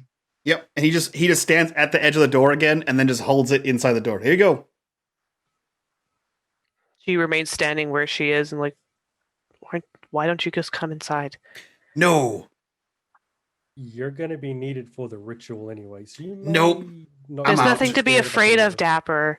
Oh yeah, Come no. on. We're doing a magical ritual that you said consumes part of your life essence. No, get fucked. No, it consumes the person whose soul is trapped with. Still this. don't like it. That's Sarah. Well, that's why are we consuming souls of anyone, really, is frankly what I'm wondering here. Because as it stands right now, and he pulls up one of the parchments, we are trapped in a alternate place created by Teddy to protect the world from the spirit getting out. So we Hence have college the reason we kids. don't look outside. I hate we have college to- kids so bad. I would like you to roll me spot hidden, both of you at this moment. Who's this? Who's that? Frederick and Becca, not you, Danny. You are outside the room. So Perfect. Spot hidden. Jeez. Oh, Quit, nice. quit trying to win Cthulhu there, fucking Necro. Jesus. Both of you notice this very easily because Danny doesn't get a chance because he has turned his back towards the bed looking into the room. And both you, Frederick, and Becca are suddenly seeing two hands so that it looks like they just protrude out of Danny's shoulders until you realize that they're coming from behind Danny and wraps around them. Danny, the only thing you are able to tell is that both of them stop, stare, and then two hands grab your face. Please roll me a power roll. Cool. Power. Power roll. Success. Oh. Oh, I'm sorry. The spirit is stronger than you. And you feel that electrical sensation from the palms on your face going through your cheeks into your mind. It hurts, it burns, it's like electrical fire going through. The world starts to just emanate this high-pitched noise. Everything turns white and you feel like your knees are about to give again, but you sort of rectify, you manage to stand up, you grab hold of the doorway and you look up and you feel the hands sort of loosen and just disappear.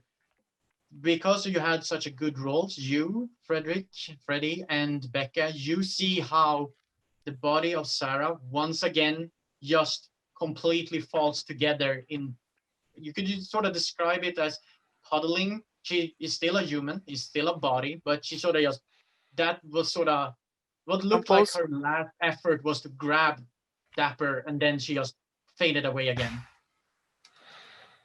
Fucking Yeah, like- shite! Fuck! You're both looking at me. You're looking at me right in the face, and you don't say, "Oh, the dead girl got up and grabbed your face." For Christ's sake! Anyone could have said she anything. would have ran right, like she would have ran to him as soon as she saw like the hands coming out.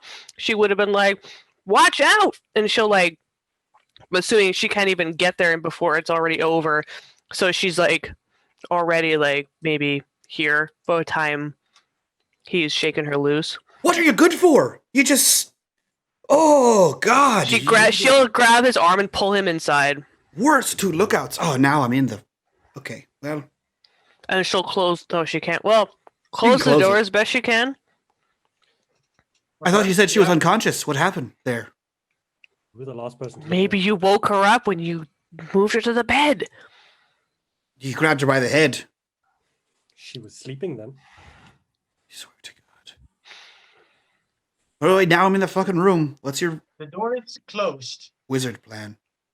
Dapper, you feel your arms reaching out towards Freddy and his documents, especially the old parchment that he's holding. Do you resist? Yeah. Roll me a power. Is this a hard roll or a regular roll? It's a regular roll. Success. You feel that sensation of your arm just starting to move out before you sort of notice it yourself, and you're sort of like, what am I doing? And you manage to pull it back. You all see how Dapper's arm sort of goes towards Freddy, and then he sort of pulls his arm back. All right, fucking, Fred and Velma, did you find any rope in here? Do I look We like weren't I'm on an looking- adventure? Well, could you look Fred, around we- for rope? You're ransacking the entire place. You couldn't find, like, a rope or nothing? You could help. I don't think I can, like, actually. What's wrong? I don't know, but I didn't try to grab you, Freddy, so... You saw my hand move towards you? What- Yeah, I thought you were going What to you steal want the to? thing. You want us to Wasn't- tie you up? Wasn't intentional. I didn't move my hand. Oh. So, Yeah, we need rope. Is he? Is he possessed? I can hear you while you're whispering. It's I- a 10-foot by 10-foot room. I think he's possessed. We might Still need to whisper. sacrifice him instead of Sarah. I swear to God, I'll fucking put you out the window. Sit in the chair, Danny. Yeah, I'm And just she gonna... points to that green chair. Yeah, sure, no problem. And he, like, walks over to the chair. Freddy takes the parchment and tucks it into his. Yeah, When you good, get good. close to Waistcoat. Freddy, you feel a very strong urge to attack him, to touch him. Do you resist it, Dapper? Yeah. Please roll me another powers. Oh shit. Oh, okay, all right, okay. Freddy, I'm gonna need you to get the fuck out. This time. You see how your hands just fling out and grab Freddy by the throat. Please make an attack roll with brawl. Oh, no. No. Oh shit. I'm sorry in advance, Freddy. Oh, thank God.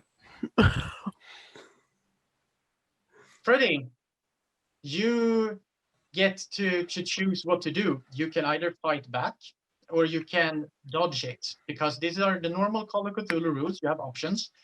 And this time you get arms flying up, going for your throat. Do you dodge or do you try to fight them off? I think he would try and slap them. Then I will take that you use your brawl to fight back. So please roll your brawl.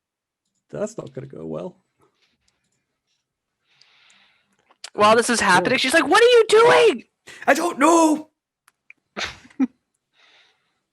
That's definitely a failure. My brawl is You're a 25. player. So both of you, first, Dapper, out of control. You feel your arms. It's not that you feel them. It's more that you notice when the arms come into your visual preparation that your arms are up. Yeah. And they're going for his throat. You did not do this. You have no control over this situation. Frederick, you try to slap the arms away, not hitting anything, but as both of you failed, nobody makes any connection. Can I do something? Sure you can. What do you want to do? Based on what I mentioned to you earlier in the week about her fighting skills is mostly for self-defense. Yep. Can I go over there and like put some kind of self-defense move on Danny to like take him down?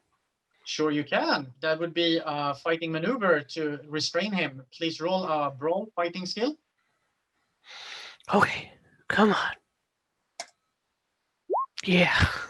You succeed. So what happens then is, while you two sort of, Dapper, you just see your hands going towards the throat. Frederick, you're sort of slapping them away, not making good contact, not really. But then from like nowhere, Becca just comes and you sort of put him into one of those sort of chokeholds you've been taught at university for like keeping control, and you keep him down on the floor. So you're not sort of dying, Danny, but you are restrained within her grasp right now. I think he like chokes. Okay, all right. It's just the hands.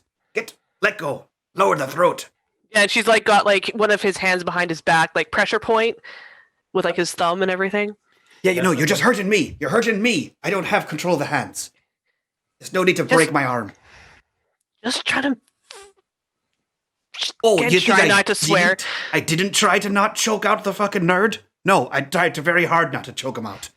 Just like I tried not to steal his shit. Just put me in the chair, please, and you get across the room. What is Danny wearing again? A suit. Without a tie. And gloves. Freddy would remove his tie and throw it to Beck and say, tie up his hands, put them inside his jacket, and tie the arms of his jacket. That way he can't control his arms. Yeah. Or put the jacket on backwards or some shit. Just get off me so I can do it myself. It's only when he comes around me that I want to choke him. Or when he talks. She'll catch the the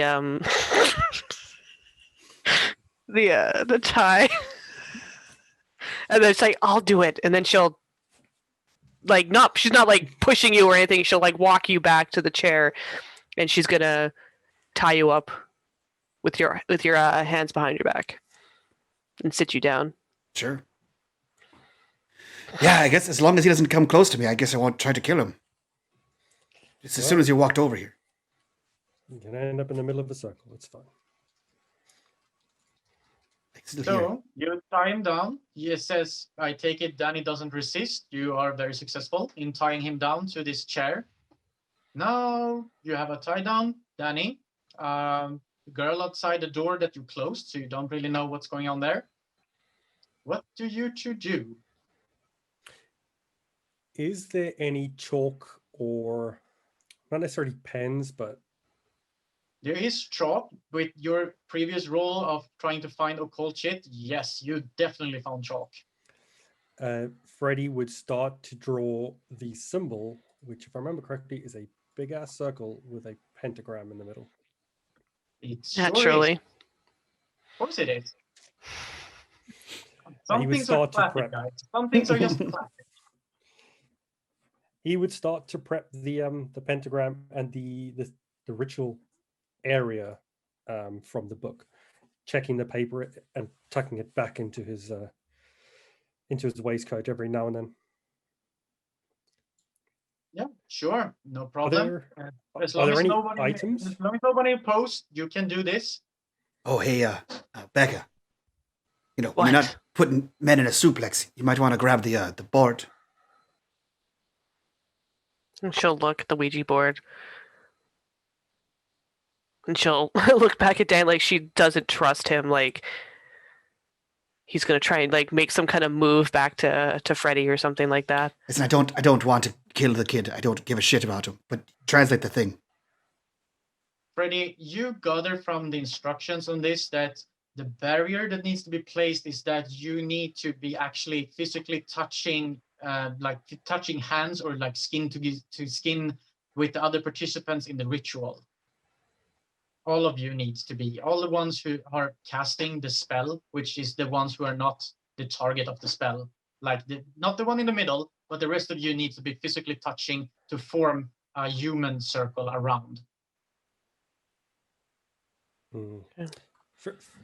After a little while of Freddy drawing this on the floor, he would stand up. So Danny's going to have to be in the middle. Becca, Wait. you and I are going to have to be on the outside holding hands, but I think we're going to need Sarah. I'm sorry, why am I in the middle? Sorry, why is Danny in the middle? Because he's got the witch in him. Yeah, no. What? No. You said the one that you're casting the spell on loses their soul or some shit. Even if I don't believe in witches, not happening. You didn't believe in souls either. We're all good. It's fine. No. You don't believe in this. It's fine. It's just I mean, I'm a good Christian Irishman. I believe in souls, and you're not fucking sending mine to hell, that's for sure. I just don't believe in witches. Or fucking aliens. He double checks the document. Technically, it just says you're going to be judged. You're being a good guy, right? No. And she kind of looks at him. No. You got to figure it out. I did figure it out. Nope. I'm not sacrificing. I'm not sacrificing to save some rich bloke and you two idiots. We're living in the void. You guys get fucked. No, great. Then Yeah. I guess I don't have to worry about going to class on Monday. Perfect. There you go. No stress for you. We'll get to mansion. There's probably some food here. Eventually we'll eat the dead girl. What? I mean, if it runs out of food, you got to eat somebody, right? Is that like some weird Irish thing? No, it's a survival thing. God, Read a book. I've read lots of books. You ever Okay. hear about the Donner Party? You gotta more like dinner party. That's what I'm saying. She's like she kind of scoffed last, but then Point is, I'm not sacrificing my shit for people I how don't do even we know. know? And she kind of like she puts her hand on his face and just like pushes him back against the back of the chair. And how do we know that the witch is in him, and not in Sarah anymore? Well, he can't control himself. It's No, an assumption. just the hands. The rest of me's pretty fine. We can test. Swear to we can God, if try you, the ritual with Sarah in the middle, but I don't want to touch Danny. feelings mutual. She's gonna go back and open the door. Well, not open the door. She's gonna peek through the door. Roll me a spot hidden. Oh, God. You open the door and you notice how the body sort of slumps down as you open it. Not like an unconscious person would do, but rather who like a dead person would. You don't notice her chest moving, nor do you hear her breathing.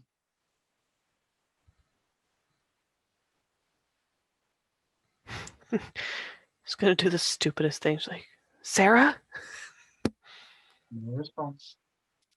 Oh, okay. So we delicately whisper her name when she's unconscious, but we slap me. Hit her. I don't think she's breathing. Well, then double hit her. She's gonna reach out and poke her. Sarah? She like the body moves by the force of your poke, but there's no response, no movement against it. She feels cold, really cold.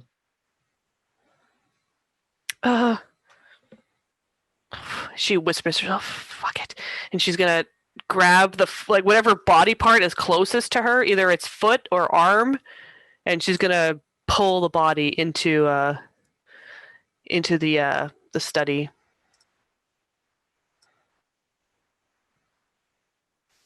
I mean, you succeed. There makes no resistance. It's just being dragged along into wherever you put it down. This isn't good. What? She's dead. If we need... Oh. I'm gonna check her pulse. You don't even need to roll me a medicine roll or first aid or anything. She is dead. There is no pulse. There is no breathing. She's cold to the touch. She pulls her hand back and like jumps up. What? She's dead. What are we gonna do? You said we needed her to complete the circle to sacrifice Danny, and now she's dead. So what are we gonna do? We're stuck with him. Oh, whoa. Like this. We're stuck with him like this. Still not about to get sacrificed. Roll me an intelligence. Me? No, Frederick. Okay. Well, roll me intelligence. Intelligence. But he's the one that has the documents. You realize that the documents talk about the active participants. So if Sarah is not actively participating, she's technically not needed. Just needs us and Becca and maybe a smaller circle on the floor. We can still sacrifice Danny. Can we lay off the Save him. sacrifice Save word? him. Sorry. Save him. Yeah, no, I'm not about being sacrificed.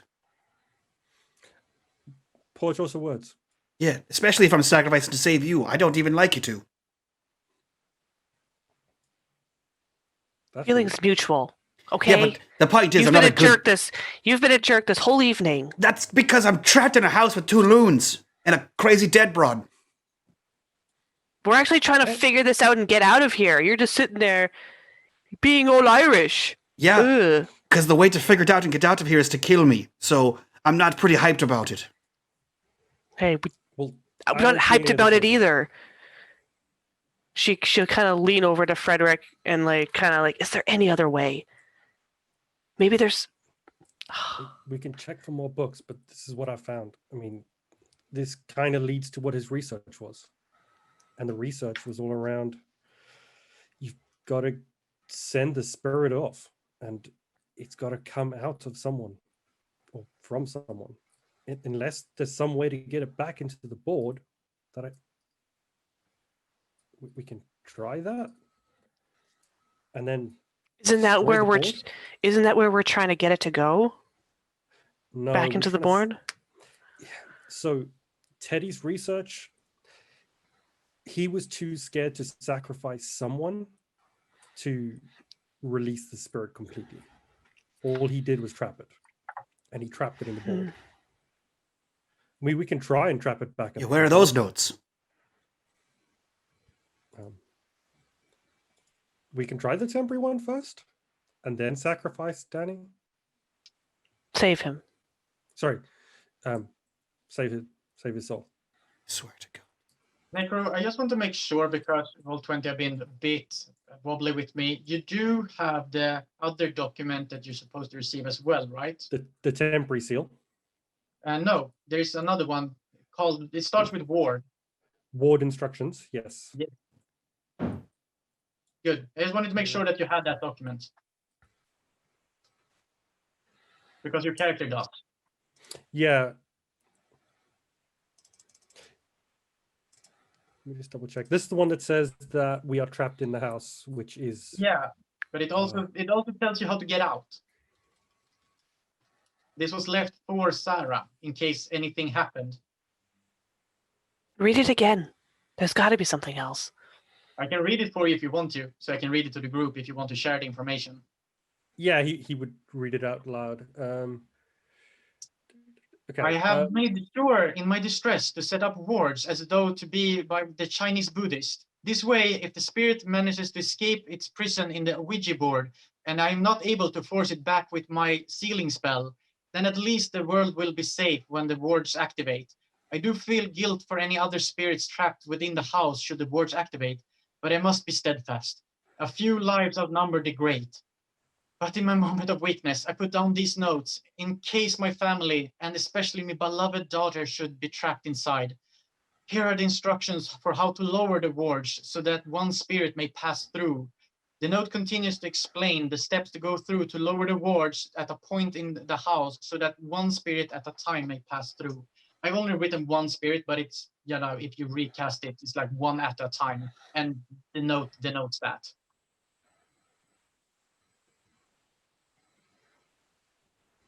So we can get out, but if Danny comes with us,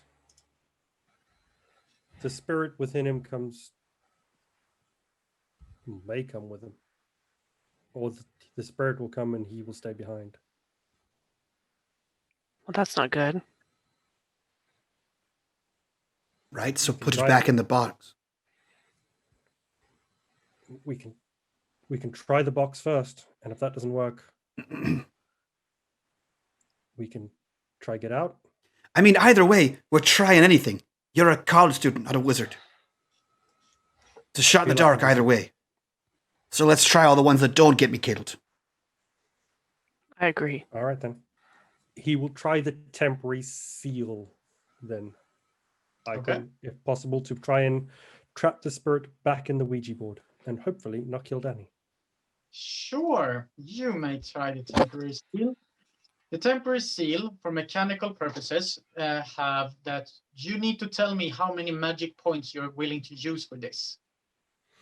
Where is my magic points?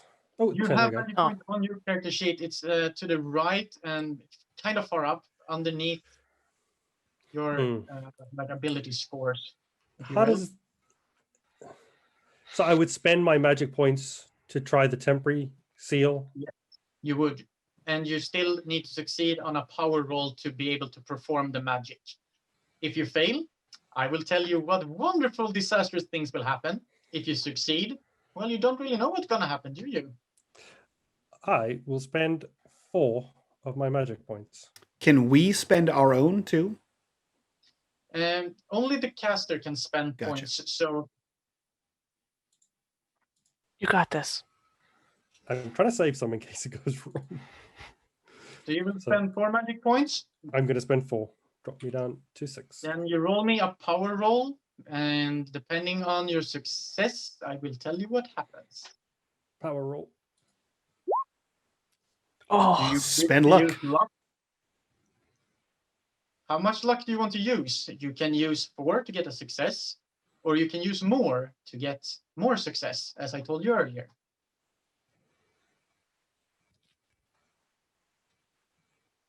No pressure. So I think Also mute. it also helps to know what a great a hard success and an extreme success is. I think a hard success is half. So you'd have to Yep. get to 20. You have to get Oh. under 25 to be a hard success.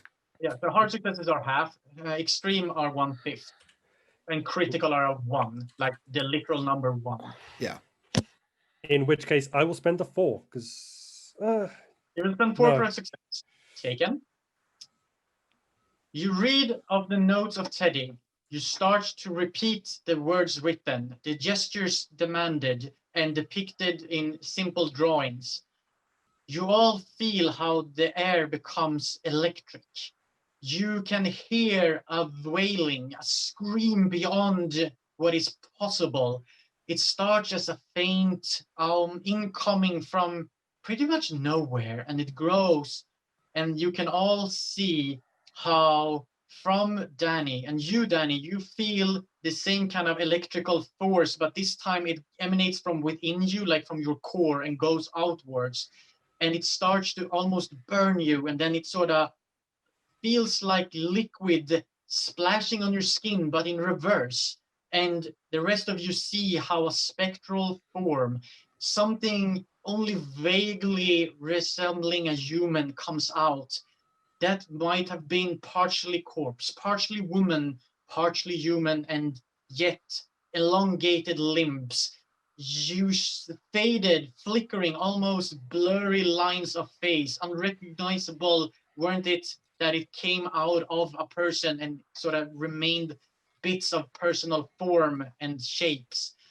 And it sort of gets drawn from there. And where do you want to direct it, Freddie? back into the Ouija board.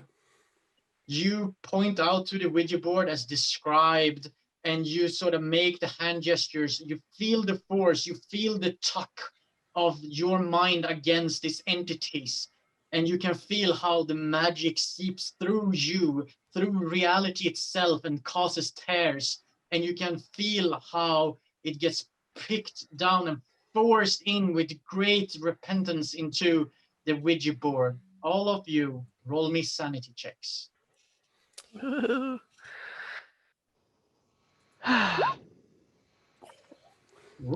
This is extreme interesting success again. Jesus. Yes. Extreme success and success. I will say, because you took an extreme success and you're the one performing the ritual, you don't actually take sanity loss. The other ones, you take 2 points each in sanity loss. All of you gain 5+ in Cthulhu Mythos, because this is the first time you actually see, beyond the veil, a real ghost being pulled out of the body into the ethereal space that is now hovering between real world and ethereal plane, and then being shoved back into the Ouija board again. And it all falls silent and calm. And you start to hear noises. You start to hear ambience, birds, insects, wind blowing. You start to see, and you notice this almost immediately, moonlight coming in through the windows in the study. Freddie, did it work? I think it worked. She looks at Danny. Do you feel like you want to kill me? I don't know. Come over here. No. It only worked if you came over here. I'll go over and I mean, he's still tied up. yeah. Freddie would gingerly walk over. Nothing happens unless you want to do it. Nothing happens, Danny. I think as soon as he comes over, he like does that. No. Just want to make a jump. No, I don't want to kill you. Now fucking untie me. She'll go and untie and give the tie back to Fred. All right. Well, that was fucked. Is Yeah. Sarah still dead? Very. Shit. So, I don't know how you're going to explain your way out of this one. How does Blame the it look criminal. like she's dead? Like, sorry, how does it look like she died? Is there like Roll me, I think it's medicine, it's called in here. First aid. first aid? There's a separate one. The first aid is for like fixing someone in. Oh, yeah. Medicine. You're right. Then it's Oh medicine. no! Medicine is more like you have actual knowledge of how bodies work. Yeah. Oh, You have no close. idea. Unless you want to push or spend luck, you have no idea. I'll push it. You push it. Yeah, Fine. You basically have to roll a crit to succeed. I know. So what's gonna happen if I inevitably I'm gonna fail this roll? You describe to me what you do different, what you try to do more to be able to re-roll. Then you re-roll, you fail again, dire consequences. If you succeed, you succeed.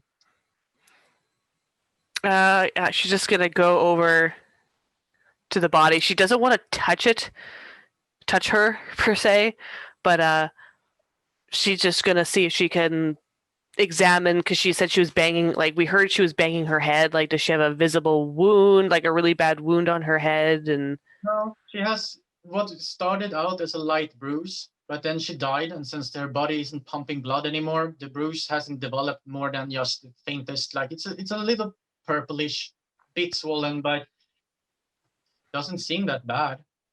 Doesn't seem that what's killed her. do I get to make a reroll? If you want to push it, I took it that you did not want to push it. But if you do want to examine her more closely and push the roll, you're free to do so. Yeah, fuck it. Yeah, she's gonna examine her a little more closely.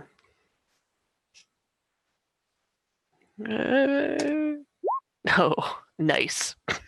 Feeling around, like taking her pulse, feeling for breath or heartbeat, just, feeling for broken arms, legs, like a neck, checking anything you can think of. You come to the realization, the real grim, dark realization all of a sudden that she did not die of any natural causes. She had simply her life sucked out of her. Putting that together with what you know of the spirit is a haunting thought. Please roll me intelligence. Or is it? Yeah, it's intelligence, I'm pretty sure. No, I forgot it. It's either intelligence or education. I think it's no. It was happened when you roll more than five, get more than 5 sanity loss in a streak, and I think it's intelligence. I got uncertain now. Let's say it's intelligence. I might be wrong, but I don't care. I need this to move on. Hard success.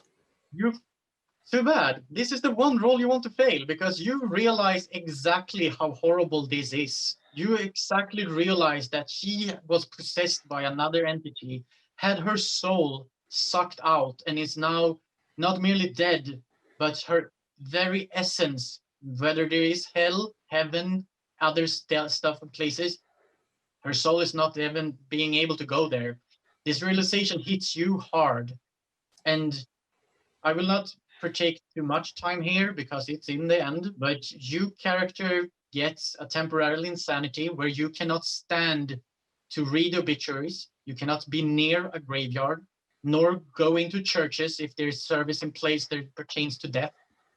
You are scared of death itself right now, terrified of the even thought of dying. And she stands up and backs away. It's like, oh, yeah, that's a dead person. She's fucking dead. She's fucking dead. And I don't know if we killed her or not, or she killed herself. But she fucking played with that spirit board. The spirit got her, and now she's fucking dead. There's nothing for her afterwards. Like and she kind of backs away. Yeah, no, you said that earlier. Don't pass go. Don't collect $200. She's fucking dead. Huh? I need a fucking drink. And she starts looking around. Hey, maybe stop touching shit. Also, I swear to God, I heard you say blame it on the criminal, and I will fucking toss you from the window. Anyway, you got a couple options. Either your mummies and daddies can hire a really, really good lawyer, probably one that's, actually, I'm pretty sure the dad's dead here too, which loses my income. And hope for the best, because your fingerprints are all over everything. The only thing I touched was that planchette, and I'm gonna take that shit. So, no evidence that I was even here. Secondly, you could burn the house down. You can't take the planchette. It's part of a set. You I don't separate give- the set. Then I'm gonna take them both. And Okay, fucking you touch it then. bury it in the water. Wait, when you do that, can I be out of the house before you touch the board again? I got gloves on. Yeah, great. And the thing, the towel. The spirit cares. Spirit I'm- cares. What about listen. gloves? Listen, it was in a box before, it was handled before, and no spirits jumped out and fucked up anybody. So, We'll burn the house down. great. There's no one else here, Perfect. and But there's a lot of like really important finds in this house. Oh, How can you no. destroy this. It's real hard to go to and appreciate them when you're in prison. So, Why would I Fuck go to them. prison? your Fuck your it. fingerprints are on a dead girl. Yeah, but that doesn't mean I did anything. How are you going to prove that? She's dead.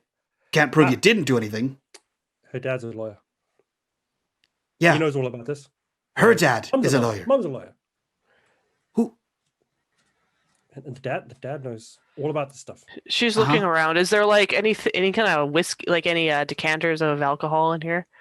Certainly, this is a study. You can finally find rum. So- She whiskey, just- sherry. As they're bickering, she'll just walk over, like pick up like the crystal bottle, and with a take off the cork and just drink right out of the Yeah. the Tastes bottle. great, especially right now. So her dad's a lawyer, and he's going to get you off because his daughter's dead. You would both know that Theodore is an archaeologist. However, the mother works for a very prestigious law firm. But he knows about what's probably happened here.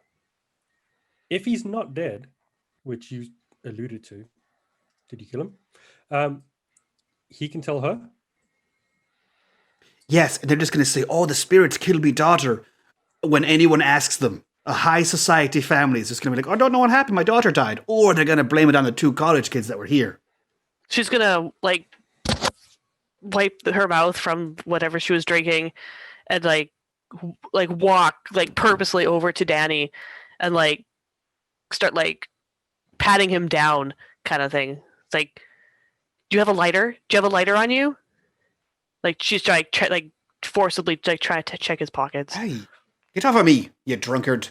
Do you have a lighter? Yes, get off of me. Well, come on. And then she holds up the bottle. We'll burn the house down. Okay, you need to simmer down. No one knows that we were here, except for Sarah, and she's fucking dead. Okay, listen, you're clearly having a fit, so just take us a few steps back before you slosh your... She's gonna fucking punch him in the face. Roll me a brawl. I really thought you guys would do some kind of ending statements and not start a fight at this point, but sure, roll me a fighting brawl if that's what you want to do. Where am I- I? Yeah. So, as the rule says, you can take it, you can dodge it, and you can fight back. That's like your main options that I'm going to go through. The difference between fighting back and dodging is that if you dodge, you roll your dodge skill, and you only have to meet her success level, a hard success. Mhm. Yeah. But Nope, since he- you didn't, He takes a punch. so he takes a punch. So you roll. I'll show you having a fit. You deal the damage, which is you're up, right? Isn't it like 1 for unarmed? It's 1 plus your damage bonus, which is a -1, so you can't actually punch him. Yeah. So you just I sock know, him. it just doesn't hurt. You sock him, and he takes a few steps back and reaches into his jacket and pulls out his gun and says, "Oi, Fuck. get the fuck back." Wha- That's what I have a said. gun. Yeah, I have a gun. I'm a fucking criminal. I'm an art thief. We went through this whole thing. What am I gonna fight with fisticuffs when they come at me with a dog? No. Back up. She doesn't back up, but she doesn't Fucking come any closer. sloshing booze around like an alky. What is this, Southie? Give me that. And he like goes to grab the decanter from her. Her hand goes with him first, and then she'll like let go. Never fucking burned down a building before. Get out of the room. And he's just start like splashing like this whatever a whiskey, I assume, like around the room. Sure. Some kind of alcohol. You don't know, you haven't tasted it, but sure, Jesus whiskey. Christ. Go for it. Get out. Find more of it, you psychopaths. Freddy grabs as many books as he can stuff into his little satchel as he can, to the point that it can't get any more in there, Yep. and just easy runs downstairs. She enough. just Roll me a d6, Freddy. Roll me a straight d6.